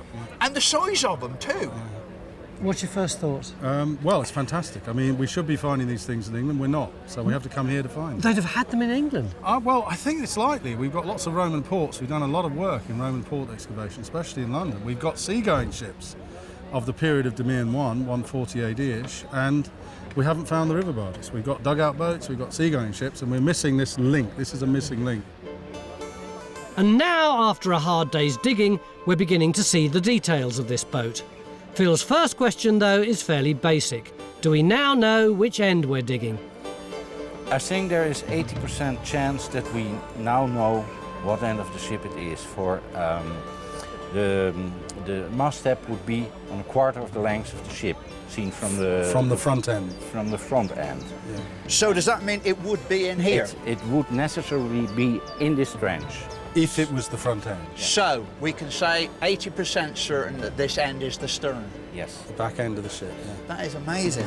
Disappointingly, there doesn't appear to be a cabin at the back of this barge, but it seems our experts have spotted something that makes this boat rather special. It's peculiar to see a joining of planks, at least from the bottom planks, with a mortise and tenon joint, which is typical for the Mediterranean. I was going to say, so you're saying, hang on a minute, it's in the bottom planking that the joint in the bottom planking. Oh my God, that is unusual. They're not saying more at the moment, but they've promised to explain tomorrow. Tomorrow's also the day when these wood samples will be analysed, and we'll find out if the date of this boat's also special. Right now, it could be the drink that's talking, but the experts seem genuinely excited. Yap said to me about 5 minutes ago that every archaeologist says that their latest dig is unique, but that this boat really is unique. Cheers, Phil. And hopefully, somewhere under that mud tomorrow, we're going to find out why. Do you want a beer? Come on then. Beginning of day 3 here in the Netherlands, on the old northern frontier of the Roman Empire. And one of the downsides of being here is that we can't show you more of this very beautiful country, because guess where Time Team are digging? Right in the middle of a building site. I don't think the archaeologists are even aware we're on a building site. Their eyes are transfixed on the perfectly preserved Roman barge we're digging. And today's the big day when we'll find out most about it. But first, there's still a bit more boat to reveal. Morning, Phil. How are you getting on? Oh, absolutely excellent. It really is something else down here. It's looking very impressive. Yeah, I mean, we've actually now got the full width of it now. Oh, so this is the other side in front of it? Yeah, and it's the full height of it, so we got the full profile. Right. And I mean, since I've been working here, you just really get that sense of being in a boat. Yeah. It's quite incredible. I notice you're digging with a different implement, you know. This is not your normal trowel. But you see, the normal trowel is never far away, is it? I mean, what's that you're using? Well, it's a kitchen spatula. Oh, right, It's wooden, you see. This is what, to save damage in the wood, presumably? That's right. The other favourite tool is your hands. And then, of course, to get it really clean, you sponge it down. What's this thing behind you that looks like a sort of, I don't know, looks like a fence post or something? Well, we've been calling it the mast, but we ain't really but we ain't serious about that. Right. Well, it does look rather round and straight. Yeah, but there's a good archaeological reason why it's not. Not the mast? No, well, you see, though, we got those big blocks of basalt. Oh, yeah, these are the things we were fetching out yesterday. Yeah, that's right. Yeah. Well, Yat was saying he thinks that they actually tumble in from the bank. And they've actually tumbled down across the base of the boat. Right, yeah. Well, now you see, there you've got basalt down there, but this pole is actually on top right. of the basalt. So if the basalt's got nothing to do with the boat, this certainly hasn't. So you think perhaps it's a tree stump or something? Yeah, just something that has just settled in, and I suppose as the water level's gone, it's settled against the side of the boat. Yeah.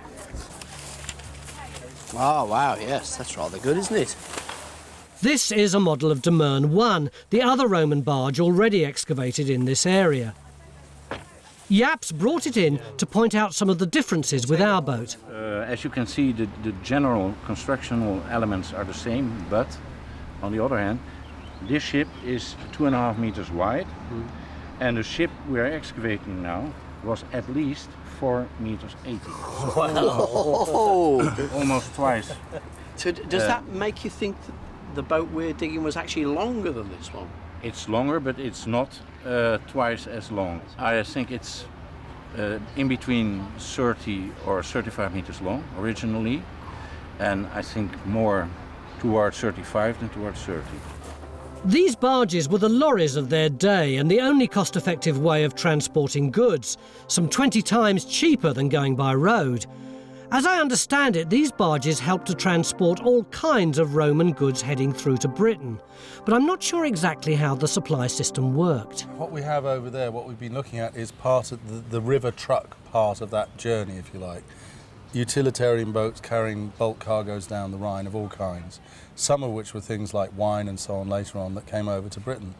And you had at least 2 different types of boat involved in that. The low, flat vessels like we've got out there, and then big, much rounder vessels. And I know Victor's been working on a couple of drawings here.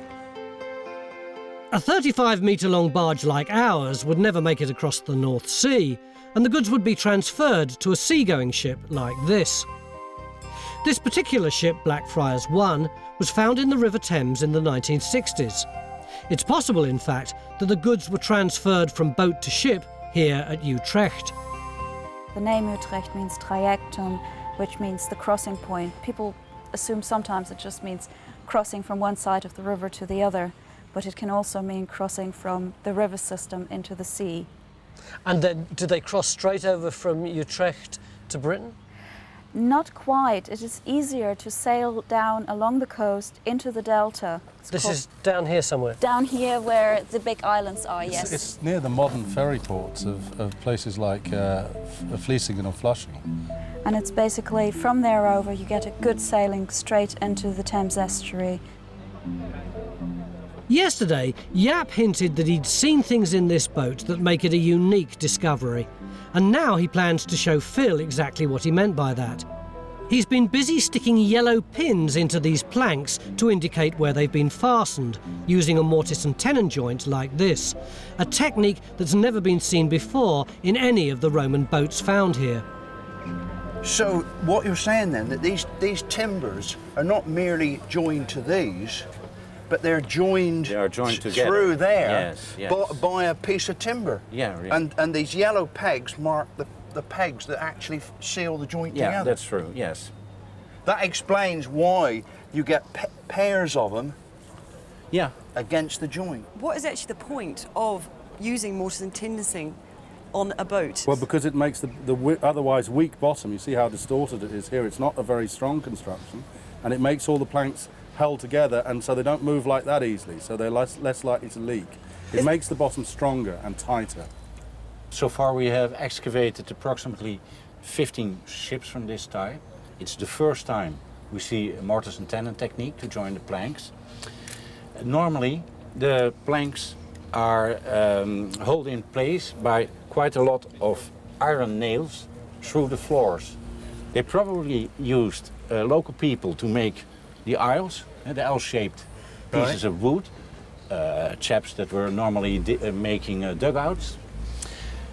Those people were not used to have joint planks, and the Romans explained how to join planks. So you think this is a very early example of a Rhine barge? It should be, but maybe possibly we learn more about it by the dendro dating. So, Damien, in a sort of scale of 1 to 10, where on earth does this boat rate in terms of importance? Oh, it's 11.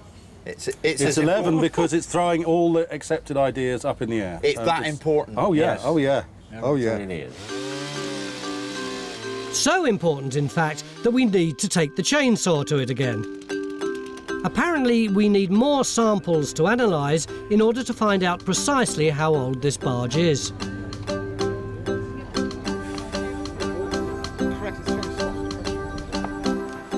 This This is done by a process known as dendrodating. In simple terms, this means analysing the tree rings or growth patterns in the wood and matching the patterns with other ancient trees of a known date. Esther Jansma and her team can compare the tree rings here with a database of trees from most of Europe. The problem has been that the sample bits of wood so far haven't contained enough tree rings. How many do you like?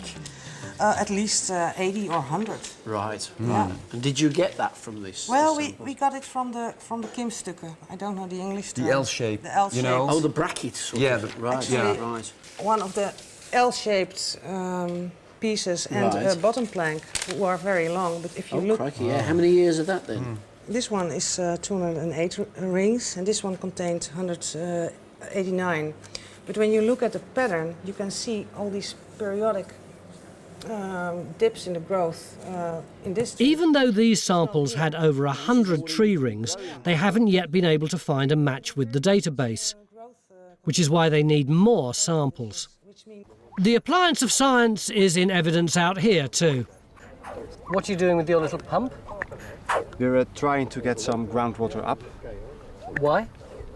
Because we want to analyze the water and see if the environment below us, where the ship is good enough to preserve the ship. What are they planning to do with the boat at the moment? Well, it's going to be filled up again after the excavation, and it will be protected as an archaeological monument. So what will be on top of it? Well, on this specific place there will be a bicycle path. But you'll be able to tell them whether or not they can do that without the boat degrading? Yes, that's it. One of the bonuses of cutting sections out of the boat is that we can now see one of the mortise and tenon joints. For the past hour, various groups of archaeologists have been squatting round this little square of wood like it's the Holy Grail. Phil, why is everyone getting so excited about this? Because it is just such a revolutionary way in this part of the world of joining planks together. It's a mixing of two different technologies. We've got the very Mediterranean feature of these little tongues of wood, these tenons, which are used to join the bottom planking, which this is one of, edge to edge, to fasten them together to make one huge sheet of plywood, if you like. I mean, we have boats built very, very similar way to this on the Thames in the 16th century, and they too managed to make the bottom planking fairly thin by strengthening it with these free tenons. But that's 1,400 years later. Yeah, this may be the great-great-great-great-great-grandfather of that technology. But the main goal of the dig was to find out the date of this boat, and now that moment has finally arrived. According to Eric and Hera, this barge should date well before 100 AD if their theories about this frontier are to be proved right. To get the most precise date, the sample has to include the sapwood from just under the bark, as this contains the last growth rings in the tree that show exactly when it was cut down. This sample didn't have the sapwood, but it has given us an approximate date, which Esther's working on right now. I can't wait to know. All right, I'm showing you here. The last ring of the L-shaped piece dates in 52 AD, the last ring. 52 AD. AD. Right. Add 25 rings, you come to 77 AD, plus minus 6 or something, and that's your post date. So 77. So we're looking at something in the early 80s.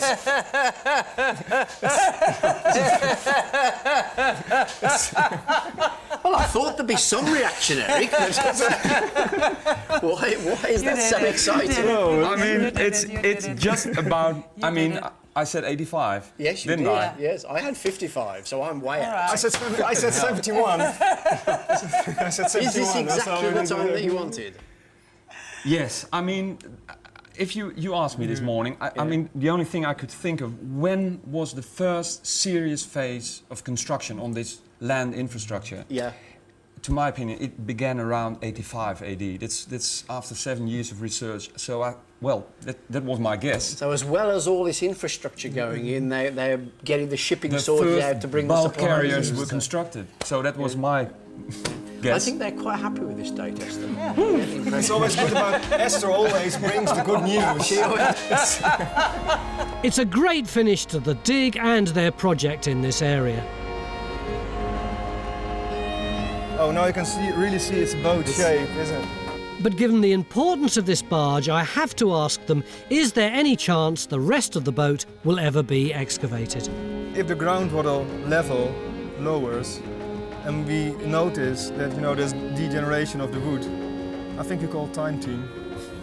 You think there's the possibility that one day we might get the phone call? You might. Come and dig the whole boat. I think, we have to reschedule time team and do it in 4 days, I think. We might just do that for you. Okay, thank you. Wouldn't it be great if we could just pull this entire barge out of the ground right now? Well, with the magic of graphics, we can do just that.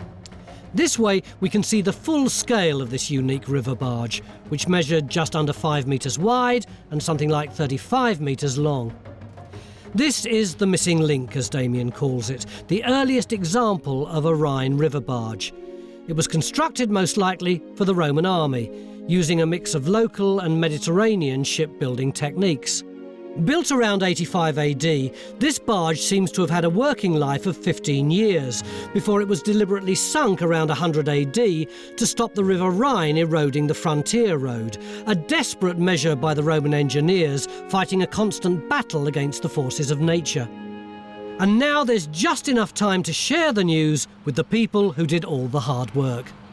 Ladies and gentlemen, the dendro date for our barge is, give or take 5 years, 85 AD, which makes it the earliest Roman barge ever discovered on the northern frontier.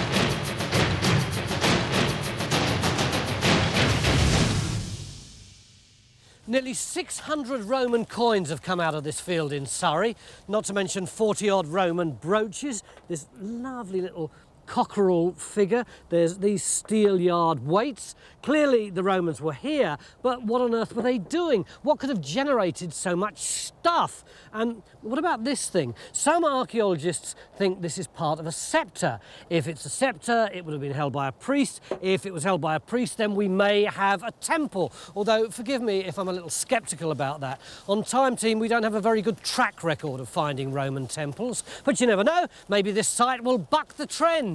We'll know in 3 days.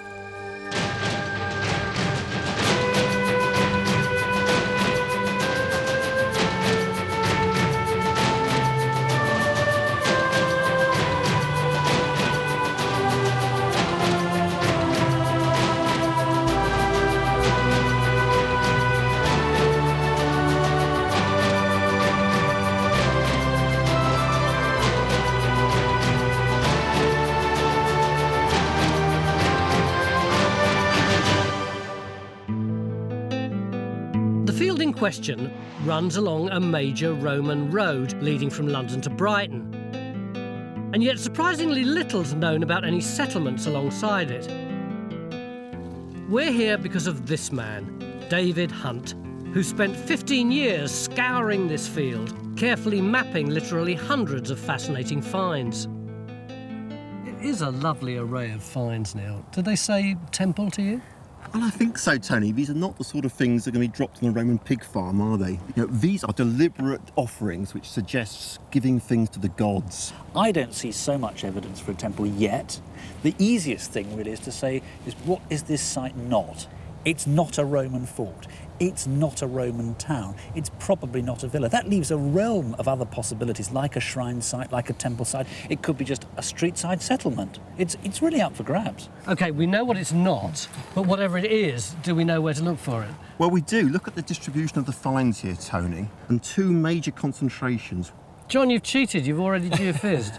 No, in fact, this was commissioned by English Heritage a few years ago, and it's got some really nice results. I mean, we've got all these field systems, and then these pit-like responses. Where does this sit on this map, John? That's the corner there. So you can see these pits here, they go with that coin concentration. And then we've also got these responses that match this area. Have we got anything that looks remotely like a structure? No, and that's what worries me in a way, is because this doesn't look like a settlement. You can't see buildings inside these enclosures.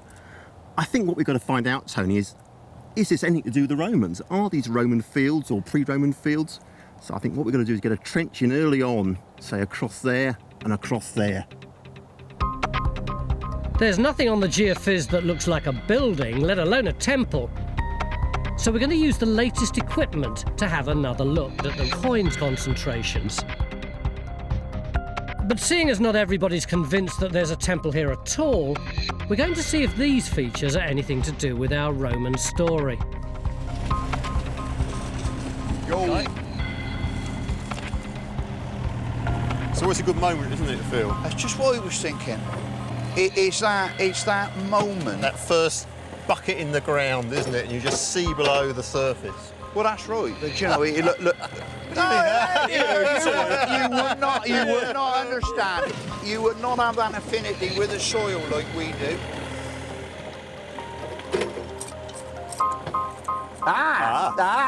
Oh. Well, it's Roman and it's 4th century AD, isn't it? Classic, Neil. It is. Drop flange bowl. It does coincide with that darker material. Oh, wow, look at that. They're totally different colours, aren't they? Yeah. This stuff, which has got all the black stuff in it, that's where that piece of pottery came from. Well, you can't ask for better than that. First hour of the dig, and we've already hit Roman archaeology. But most of David Hunt's finds were on the other side of the hedge, which makes that the most likely place for a Roman temple, which I'm told shouldn't be too difficult to identify. Well, in Britain, virtually all the temples are very easy to spot archaeologically. They have a simple plan. It's 2 concentric square walls like that. Now, that's very easily reconstructed because there are some that are partly surviving. You've got a sort of central tower over the cellar, which is where the god lives. And around it, we've got a pitched roof and an ambulatory, a sort of corridor around the edge, door there, windows at the top, something like that. And the temple precinct around it is where all the action happened, all the religious process went on outside here. But you said earlier, if it's a religious site, there might not be any building at all. Unfortunately, tragically, that's true. The kind of place that could be venerated would be something like a sacred pool. The god would be, or goddess would be seen to live in the pool, and that's where the offerings would be thrown. And another thing, for example, could be a sacred tree that was venerated, and that became the centre of worship. So if it's a sacred tree, we're not going to find much, are we? No, that is honestly going to be the problem, because clearly the tree would have gone, but hopefully a concentration of finds would give it away. OK, I've got the results from our sample strip. John's geophysed the first coin concentration and thinks he's found something worth investigating. But this just looks like an absolute mess to me. I mean, how can you tell features in amongst all of these other dots? Look, have a look. That's even worse. No, it's not. This is just stray ferrous material across the field over there.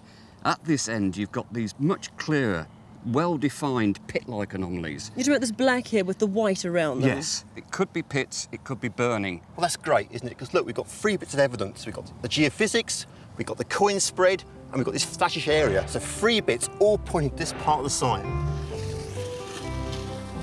Trench 2 goes in over these pits. If one of them was a shrine, we should expect a lot of small metal finds. That's it. If we can spread it out a bit, they can metal detect better. So a team of metal detectorists is going to make sure we don't miss a thing. Nothing clear. Thank you, Ken.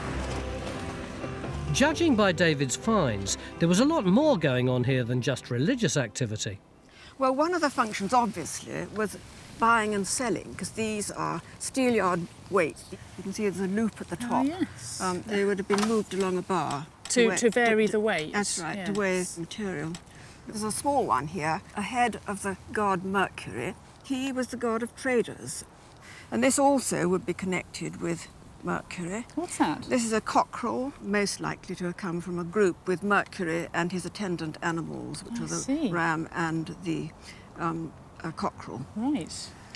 And this is also very interesting. It could possibly have been a sceptre handle. Now, a sceptre in those days would have been the wand held by the officiating priest or member of the public who was acting as a priest. So do you think that this could have been a temple site? I think it's possible, but I think that we haven't found enough ritual material to make it absolutely certain. I think it's a real mixed bag of messages, though, because a large amount of this material is just basically functional stuff. There's key handles. Now, you do get those on temples, but also people have to open doors with keys. The brooches, well, they could have been votive deposits, but they're all damaged. They could have ended up here as metalworking for recycling. And with all the steel yard weights and the fact that we're by the Roman road, I can still see this as being primarily a trading settlement, possibly with a ritual component, but really, it's all to play for, isn't it? If we're looking for signs of Roman occupation, Phil's made a great start. Another base. See, we got some first half, 2nd century Samian.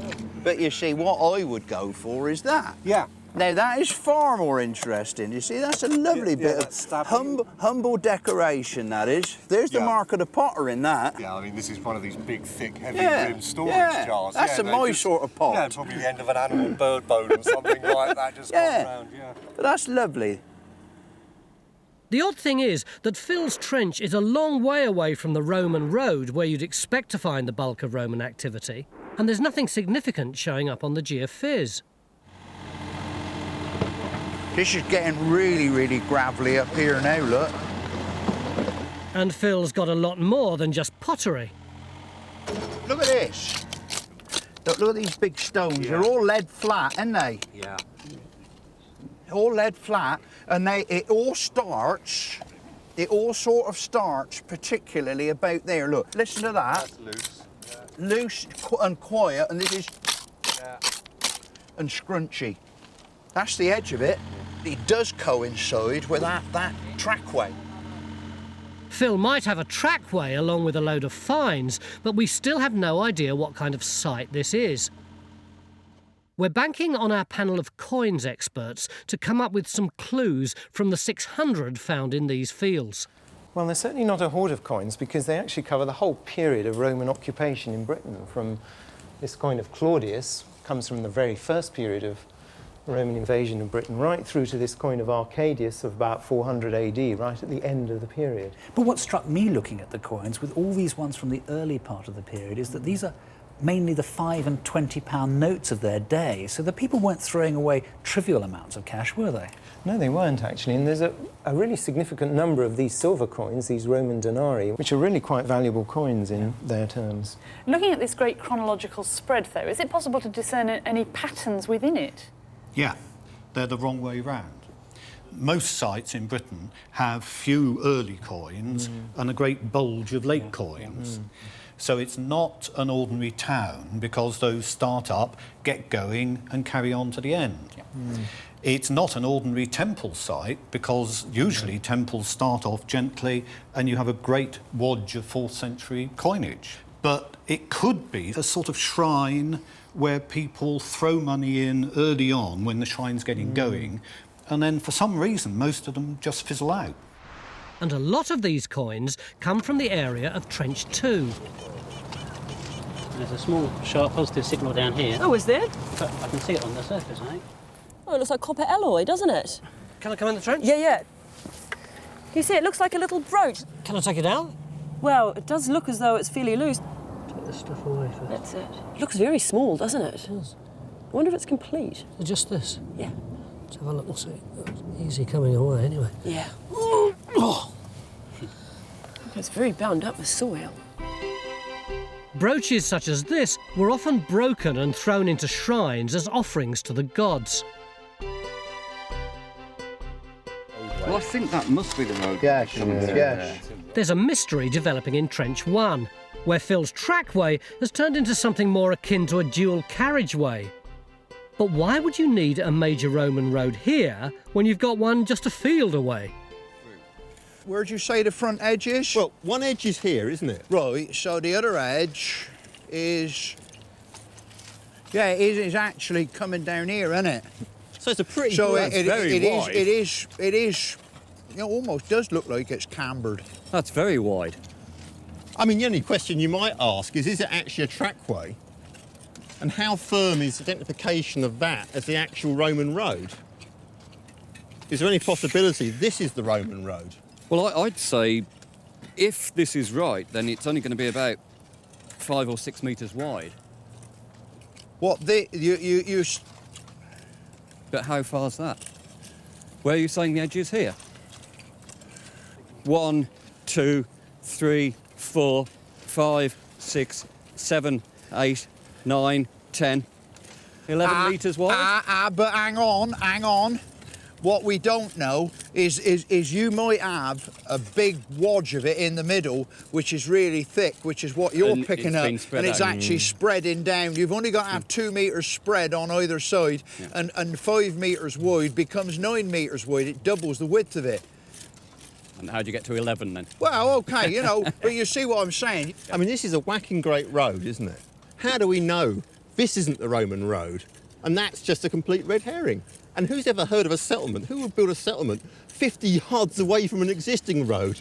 And what's the point of that? I don't know. If Neil's right, this is a major discovery and the maps will need to be redrawn. But before we get too excited, we need to see where the road might stretch beyond the trench. Whee, that looks a bit meatier. Phil's on the hunt for physical evidence of buildings to prove that this is a roadside settlement. Whoa, look at that, there's another one there. Whoa, look at that. Whoa. And this line of stones is looking promising. Just take that bit out there, Ian. Beautiful job. As afternoon wears on, Bridge is starting to see features clearly in Trench 2. This is John's geophysics anomaly here. Right. You can see it looks like a pit that's been cut straight into the natural geology, and it's absolutely jam-packed full of pottery. OK, anything else? Come on up here, at pace. Can you see here on the far side against that section? Yeah. That looks like might be a circular feature coming up. Straight in front of us here, we've got another one that's got lots of ash, charcoal flat, again, a load of pottery coming up. And where Sam is, we may be just about to have another one. I guess the big question is, are these pits the source of the coins? If so, these pits could have been used to make offerings to one of the numerous demanding Roman gods. I've been brought up going to school assembly and church twice a year at Christmas and Easter. So it's very difficult to imagine how the Romans would have worshipped. That's because we live in a time when I think we all believe that we know exactly how the natural world functions, and so religion becomes a kind of boring background thing for many people today. But in antiquity, they didn't understand how the world worked in the same way, so everything around them, like this great storm that could drown us any minute, for example, would be driven by a god. The wood is going to be filled with gods. There's going to be a god of that ruined barn, the genius Loki. There's a god for almost everything, and they spend their whole time trying to have a relationship with those gods to make sure nasty things don't happen to them. The weather gods are clearly none too pleased with us as we start to dig into the features in Trench 2. But the finds keep coming. There we are, it's a 4th century bronze coin. Oh, wow. That's from our pit fill as well. Fantastic. Neil, what do you make of that? A pair of tweezers or something. It's got that shape to it. It's certainly got the shape. Looks like a productive pit. At the end of day 1, despite the rain and the sudden drop in temperature, Phil's mood in Trench 1 is positively sunny.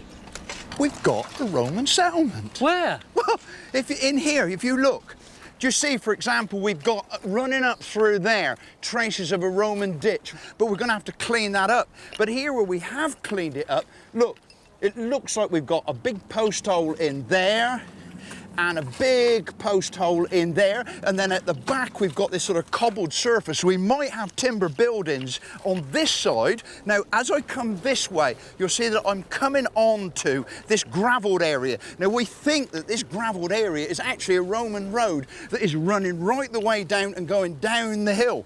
And as we come off, you'll see that the surface that I'm walking on is very black, and this is probably the remains of another building, and we've stripped the area back, and up here we've got the edge of it. You see here, the soil is much lighter, and here where I'm standing, it's much darker, and we think this is where the building is, and there's masses of stuff entering it. Oh, it's been fabulous, and it's all consistent. It is all late 1st to 2nd century AD in date. So it's the same date as the bulk of the metalwork and the coins that have brought us here in the first place. And it looks like it's quite a substantial settlement. Oh, it does, it does. So it looks like the gods might have been a bit nicer to us than I thought. Let's hope they're even more charming tomorrow. The weather gods are beaming down on day 2 in Surrey, where we're investigating the source of an extraordinary number of Roman finds. And we've already made a major discovery in the shape of a huge road and settlement. Do you remember this trench was about finding a field system? A simple story, are they Roman or are they not Roman? Yeah. What we found is this road. Now, not any ordinary little trackway, but 10 metres wide. But I don't understand that. I thought the Roman road was the road that exists today on the far side of that field. But that's a hypothesis. Just because it's on the Ordnance Survey map as a Roman road doesn't mean it has to be true. Surely we've actually found the real road here, with a settlement either side of it. But what are we going to do about that area over there where all those finds came up? Well, it's still running, I think. Now, I don't believe the idea of this being a religious site is over at all. The finds are still very suggestive of religion, because maybe what you've got is a Roman road, buildings on either side, and behind that, the shrine or sanctuary. Or maybe not. It's only the beginning of day 2. Well, I'm very confident today, Tony. But not all the experts are convinced that our road in Trench 1 is the old London to Brighton road. You know, it's not impossible. You've got a sort of a loop road, and that is the road. This is sort of a loop coming off it. So you've got some... Be unusual. Well, it would be unusual. And we're looking at the road from every available angle.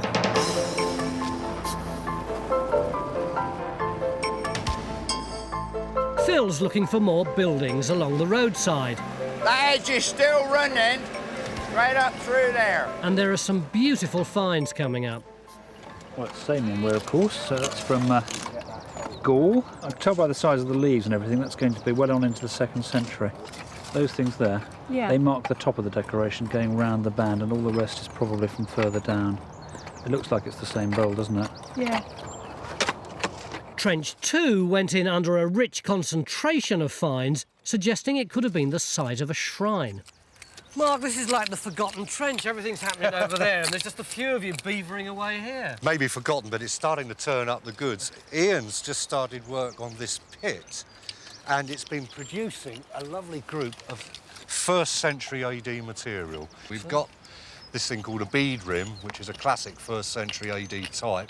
This is in a Romanised fabric, clay. But what's more interesting is that we've got a similar example here, which is handmade, which looks a lot more like a late Iron Age tradition. Ian, it does seem a funny place to dig a pit. I mean, if this is all natural rock, you'd really be hacking away at it, wouldn't you? Well, it depends. I mean, this is all gravel around here and it's chalk up on the hills. So if you've got any rock at all, you want it for hard standing, for building. And then you chuck your rubbish in afterwards? Yeah, stop your cows falling in. What about the other end of the trench? Well, the pit down there is certainly late Roman. That's been turning up nothing but 4th century AD material. Typical of which are things like this thumping great rim from a big storage jar. Actually a very distinctive type made in the Alice Holt Forest on the Surrey-Hampshire border. People seem to have been chucking things into these pits throughout the Roman period. But the challenge is to find out if they were rubbish or religious offerings.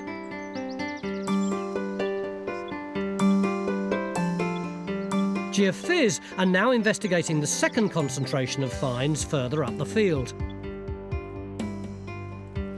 The find that's most suggestive of the temple site is this possible sceptre handle.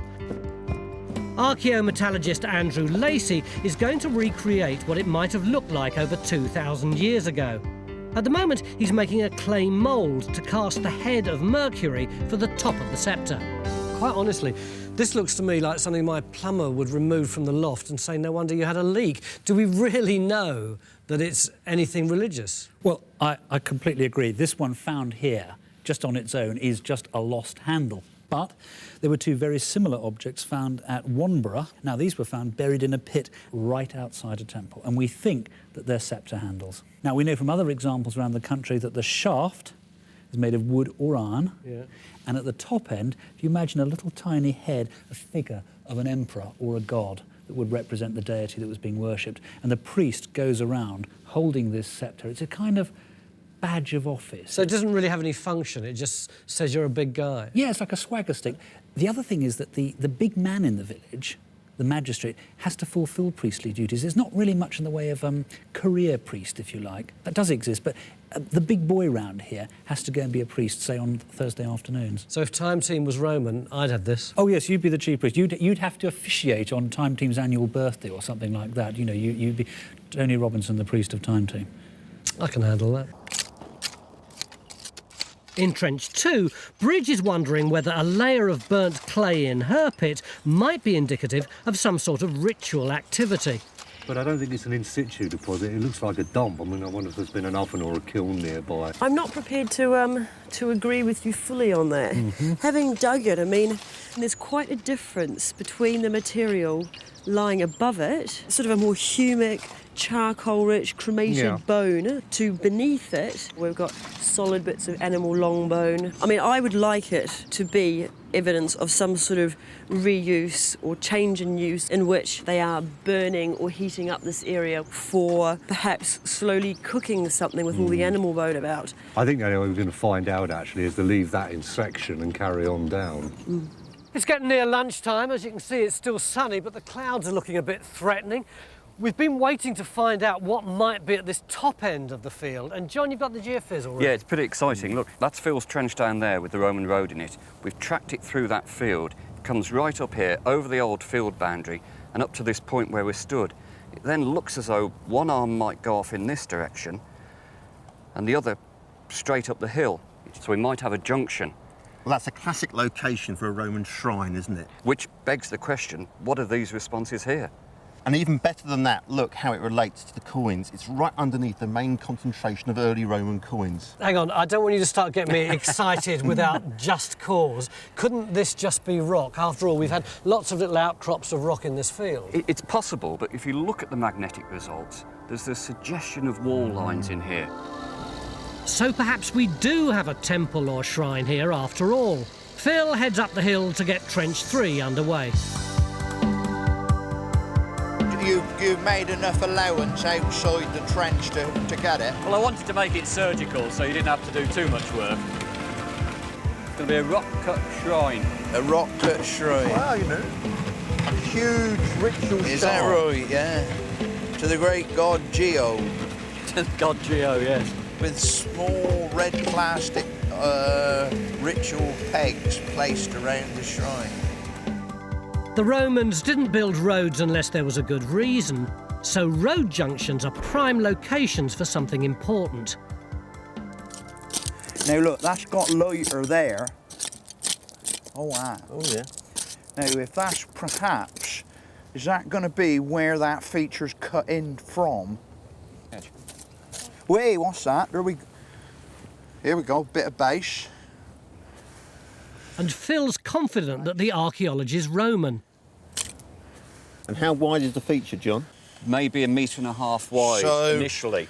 We're talking about somewhere along here. And I think we're going into a whole concentration of features as we go that way. So there's definitely something large and Roman at the road junction. The question is what? Stuart's now traced the line of the road through the site and beyond into the landscape. This is where our site is, just here. And he's found it lines up with another site towards London. Now, can you see this line coming down here? This is where there has been a bit of a Roman road found in excavation. Ignore that, that's the modern bypass. Well, if you look at the line down the ridge, look how that line goes down there. There's the line of the main high street of the modern settlement. And that hedge line there is bang next to our Roman road. Look, it's a bang straight line. I mean, that looks really convincing, doesn't it? That's exactly the sort of route you'd expect from a major linking road. If you have another look from closer into the field, we've flipped round from south up to north. This is where the old Roman road was supposed to be, which kind of curved and wound its way round. It was never very satisfactory, but we have something now which makes perfect sense in a Roman context, crossing over the river and up to the top. And if he's right, the road should continue to the north of our site as well. So in goes Trench 4. And we seem to have recruited a new digger. Where's the road? Where's the road? Bridge is having trouble finding the bottom of her pit in Trench 2, so Henry's brought in an auger. That's pretty rocky, doesn't it? It's getting more stony as we're going down. And it's tough going. How deep are we now? We've gone down an extra 1.5 meters, 1.60 meters, something like that, as well as, how did you say this was, Bridge? It's about 1.5. So basically it's me standing on your shoulders. Yeah, effectively. That's quite a big pit for something which is such a narrow diameter. Yeah. One thing's for certain, the Romans must have had a very good reason for hacking through solid stone to construct what looks more like a shaft than a rubbish pit. And there's still no sign of the bottom when Phil calls me away to admire his work at the road junction. We have just hit business here, Tony. You're kidding, what have you got? I mean, well, at the moment, I really don't know. But what we do have is a massive deposit of Roman material. Look, this sort of stuff I've been getting out, I've only just started coming through. Look at the size of these bits of pot and the freshness of them. I haven't got the foggiest idea what we're dealing with, but we have got masses and masses of it. At this end, you can see it's very, very black. But as we come through here, you can see there's this, it looks like sort of demolition rubble, this fired up clay. And then, of course, here, well, you see, it looks there as though we could have traces of some sort of wall, structure, furnace. I don't know what's going on. The thing is, it coincides with John's geophysics. If it coincides with John's geophys that way, how big is it? That would put it at about another 10 metres beyond the digger. He's almost lost for words. Yeah, I know. You know, you just don't. You don't come down on this sort of stuff. We started off there and there was just the first bit of pot, and then as it came back there was, oh my God, another bit of pot and then another bit of pot, and we started piling it into the trays and it was just pot, pot, pot, and oh God, and then there's all this black stuff, and before you know it, oh my God, what have we got here? And I still don't know. It looks like Phil's got his work cut out to make sense of this lot. Back to Bridges Trench, where she's drafted in Chris the landowner, conveniently a geologist, with a power auger.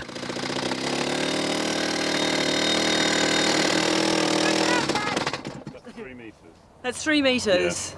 Yeah, I think that's natural. 3 metres in 3 seconds, just a little faster than Henry. That's a natural. Look at that. Got that little bit of weathering on top as well, haven't we? Yeah. I mean, the key for me is that I'm still not really seeing any reason for the pit to be here. No. Where is the archaeological material in it? Finer sediment here, it looks like it's been wet in the bottom for some period of time for that build-up, but after that it looks more like hill wash. I think this is a well myself. Yeah. Where's your gut feeling? Why are you feeling that? Well, because I believe water would be shallow. I think it would be coming out of this rock formation, and I think it would be accumulating in this pit. I think that's what it is. And if it was a well, it could have been a sacred well, but we'll only know if we carry on digging down. It's the same sort of design and construction as this back here. So as evening draws in, Phil's trench is expanding and there are signs of a structure emerging. Oh, there's some more there, look. Over the last 2 days, we may have moved a Roman road and found a settlement, but the weather forecast for day 3's awful, and we're still nowhere near explaining the presence of the beautiful finds that brought us here in the first place. If ever we had need of the Roman rain god, it's now, which is why here you are.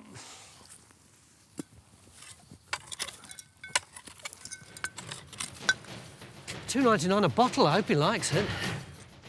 Beginning of day 3, and last night our stupid diggers dug up and drank the libation that I'd offered to the Roman god of weather, which is why it's not stopped raining all morning, and we've had to put this tent over the big trench. The good news is that Neil is so enthusiastic, it's positively scary. Why the big grin? Tony, in 2 days we found a previously unknown major Roman settlement. I mean, how much more do you want? So is that job done? Does that explain why we had these mysterious scatters of finds all over this field? No, that's the big question for today in this trench. And already, look, we've got this lovely child's bracelet come up. It just looks like a bit of a wire to me. No, it's decorated. Look at that. Oh, yeah. So what is in this trench? Could it be a temple? Well, who knows? At the moment, we need to clean this area back. It looks like it's full of finds, and see what's underneath. Heavy rain's making life hard, and the pressure's on to get some answers to this complicated site. In the road trench, we're recording the lines of ditches and post holes before the rain washes them away. And it's beginning to look like the road and settlement stretch all the way down to Trench 4. Is that a quern? That is. That certainly indicates there's some domestic activity around here still. It does, doesn't it? Used for grinding your corn to make your flour for baking. So, And this is all suggesting to this building activity settlement in this area. That's isn't right, it? yes. I mean, we're certainly not beyond the limits of the site yet. We've proved that this was a pretty extensive complex, but we're still searching for its religious centre. Are you still getting finds like you were last night, as it started to taper off now? No, it's even better than last night because, I mean, we've stopped getting so much pottery, but I mean, it's still there. But what we're getting is just such a wonderful class of objects. I mean, Becky's working on this whacking great iron object. Now you've got it exposed, Becky. Have you got any idea what it is? Well, there's been some suggestion about it being a spearhead. It's got quite a cylindrical, long shaft and then this heart-shaped end. Is that just an old slab of stone, or is that something? Watch this. I love this bit. Look, it's grooved. It's a quern stone. It's lovely, isn't it?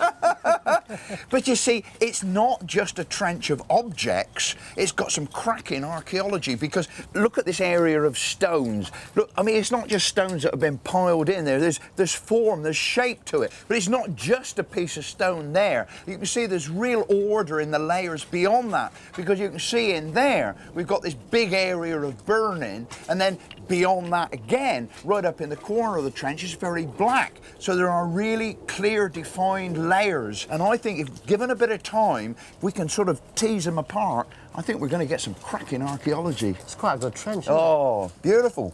With less than a day to go, Bridge is in a quandary. She's going to have to dig over 3 metres down to prove that this isn't just a Roman rubbish pit, but is it worth it?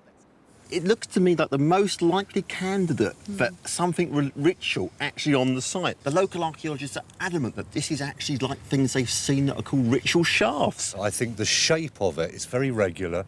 The way it's been cut through this hard rock all suggests that they wanted to put this shaft here. And if we think of other Roman so-called ritual shafts, sometimes it may just have just a single object placed in the bottom at the centre, perhaps a skull, a piece of bone, or even a pot and some organic material. It's how to dig it. What strategy do we employ?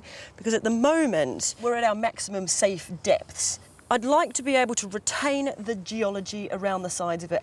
And then if we actually take out the rest of that whole half, and then once we get down to the level that I'm at now, I can maintain that section again. I can run another section down and we can get down to that 3 metres. It's very fragile, sort of breaking up a bit at this end. As Becky struggles to get the ironwork out of Trench 3, it's looking like it might not be a spear after all. But this bit in the middle here is actually solid. There's no hollow end to it at all. Which is very odd, isn't it, for a spearhead? Yeah. So are you saying it might not be a practical spear?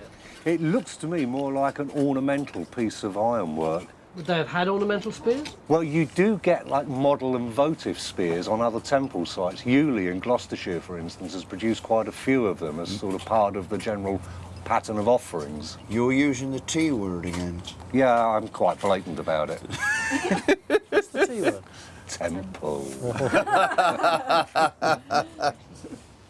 We're digging more than 100 yards over there, so what on earth are we doing in this part of the site? Well, this is much more, well, not more interesting, it's very interesting, guys. It's worth a trip up here. Convince me. Stuart's not convinced that this was a temple site at all, and true to form, he's been ferreting around on the edge of the site to come up with an alternative. Crikey, all these lumps and bumps and ditches and gullies, it's completely different from the rest of the site, isn't it? It is. Look at this here. Wow. Look, those are great big lumps of iron slag. Look at the air bubbles in it. Industry, isn't it? It is. And I think these give us clues as to what's going on because all these lumps and bumps in here seem to evidence some sort of industrial process. Hang on, are you telling me it's Roman? It could be because you've got all the sort of ingredients you need for an industrial settlement. You've got iron ore coming up from the wheel along the Roman road. Yeah. You've got timber that you need for fires. You've got water in the valley. Yeah. You've got ironstone and clay. All the ingredients for a nice little industrial settlement. And the Romans never miss a trick, do they? And if there was ironworking on site, maybe the spear's an example of it. Hey! Yeah, that's got it. Right. Now I'm going to pinch it there.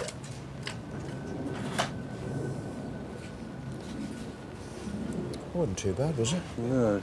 Let's have a closer look at it now. I tell you something, it's not a spearhead. It's far too thick. I think it's something ornamental. I'm not quite sure what it's from. That was going to be my next question. No, well, at least it's from a secure Roman context. Otherwise, you'd be very tempted to say it's a railing spike. Wow. It's an interesting object. Interesting it may be, but it's not getting us any nearer our temple. It's just after lunch. The rain started tipping down in earnest. Will we be able to get to the bottom of Bridges Pit before it gets dark in about 3 hours' time? And even if we do, will it fill up with water again before we have a chance to look at it properly? Well, I hope so. Look, I tell you what, we've come back full of food, we're full of vigour. I found Matt, and we're both going to go down and look, 15 minutes in, we're nearly there. You haven't done badly. Yesterday, we found a huge Roman road a field away from where it was supposed to be. But before the cartographers redraw the maps, we're confirming its course up the hill.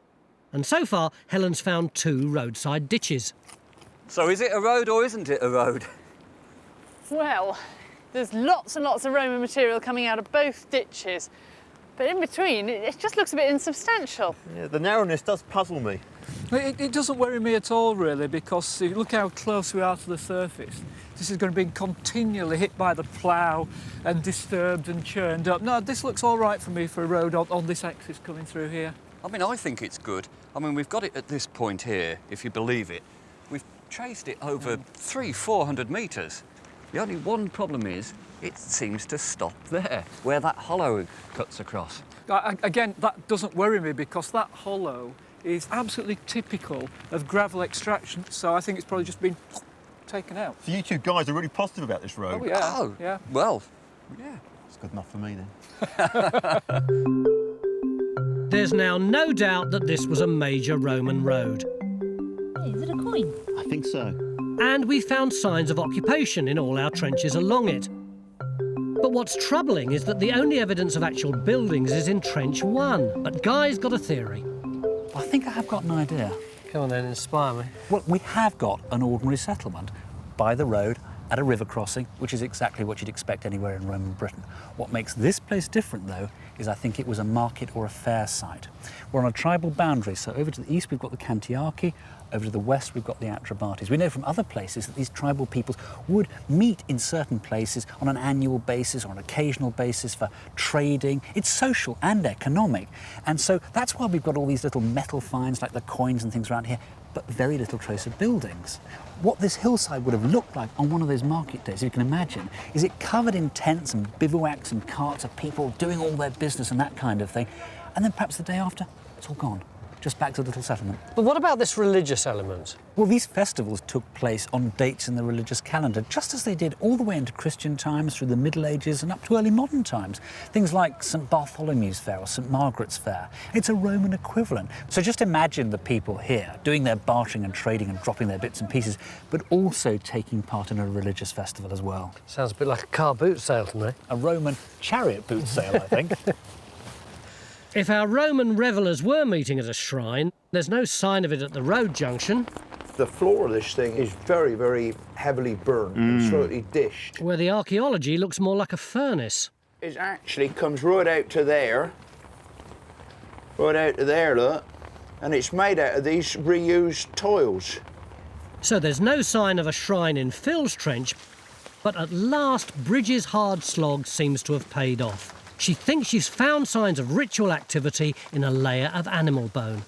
Where Ian is, you can see there's a really large animal jaw coming up. Yeah. Have you seen anything like that before within pits? Yes. That looks like a horse jaw as well, which is even more significant because in this part of England, central southern England, southeastern England, there's a tradition that actually starts before the Roman conquest in the Iron Age of burying horse heads and horse jaws in pits. Just above this deposit, of course, we had that layer of burning and all of the bone has been found underneath that. Yes. Do you know of sites where they've perhaps sealed off pits if they have been used for ritual purposes? Yeah. I can think of a number that are both Iron Age and Roman where you might get a deposit of animal bone or pots. then you get like a lens of clay or perhaps some organic material, perhaps then a sterile layer, and then you start the sequence again. And I think this is looking very promising in terms of our interpretation of this being a ritual shaft. So it's possible that this animal jawbone was an offering to the gods, and under it could be layers and layers of previous offerings. All we need is another layer of burning to prove it, and there's still 1.5 meters to go in this pit. It's becoming a race against time to make sense of the archaeology before rain stops play. Dear, oh dear, oh dear. Demoralising. What is all this pouring in here now? What about the archaeology? What about it? It's suffering. I mean, it's very good. Phil's now found 4 edges to his furnace, but one of them's puzzling him. But this looks like a really good edge. Well, I know. I mean, you kind of feel that should be the wall. I know, but then you see this edge here is still very, very highly fired. So this burning would be actually underneath the wall, whereas on this side, the burning stops at the wall. So, you're the Roman expert. Is it possible that actually what we're looking at is something with a stone base, and then actually heaped up on the top of it is actually a clay-built structure with a floor maybe just above the raised floor? Yeah. So maybe that's what collapsed superstructure well, rather than the base. That's what I was wondering. Well, that would sort out the problem with the wall then, wouldn't it? This could well have been a corn dryer. And it was just one feature within a whole mass of geophysical anomalies. So perhaps this road junction was the site of a collection of industrial buildings. But why were there coins on top of it? Well, what's here seems to be industrial activity. It seems pretty utilitarian, and it's strange because this looks like quite an important spot here next to the road. If you're going to push me for an explanation, I guess all I could offer you is those coins still look to me like they come from a shrine or a temple or something. Maybe sometime they cleaned out the temple, took all the rubbish out and dumped it over these abandoned buildings, and that's why the coins were here. Guy, you're the dissident pulling dissident faces while he was speaking. Well, I'd never heard of the Romans being so considerate that they pick all the contents out of a temple and bring them over here where we might find them, so we'd know there was a temple here or somewhere else. No, but look, really, as Mark says, we've had a real result.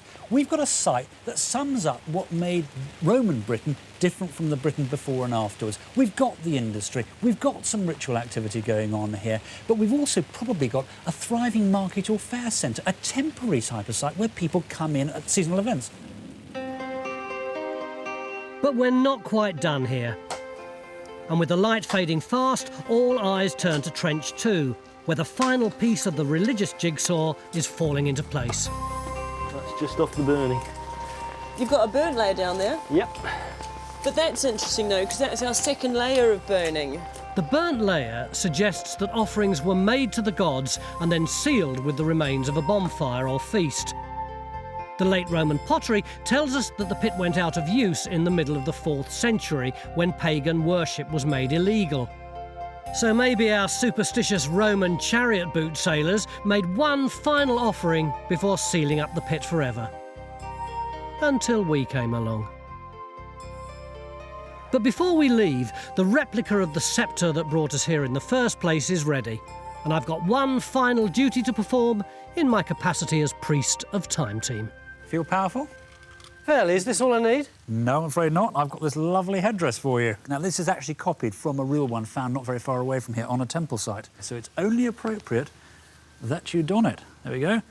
Time Team's finest sartorial moment. Just remind me again why I'm doing all this. Well, I think you're going to be a priest of the cult of Mercury, who I think is the most appropriate god for this location, because we've got all the trade and commerce along here. So what could be a better god for the inhabitants here to celebrate? So what do I have to do? Well, you're going to sprinkle some water sacred to Mercury over the goods that you're just about to sell on to your unsuspecting customers. Right. Off you go. Yeah. Oh, incidentally, he's also the god of thieves and vagabonds. Thanks, mate.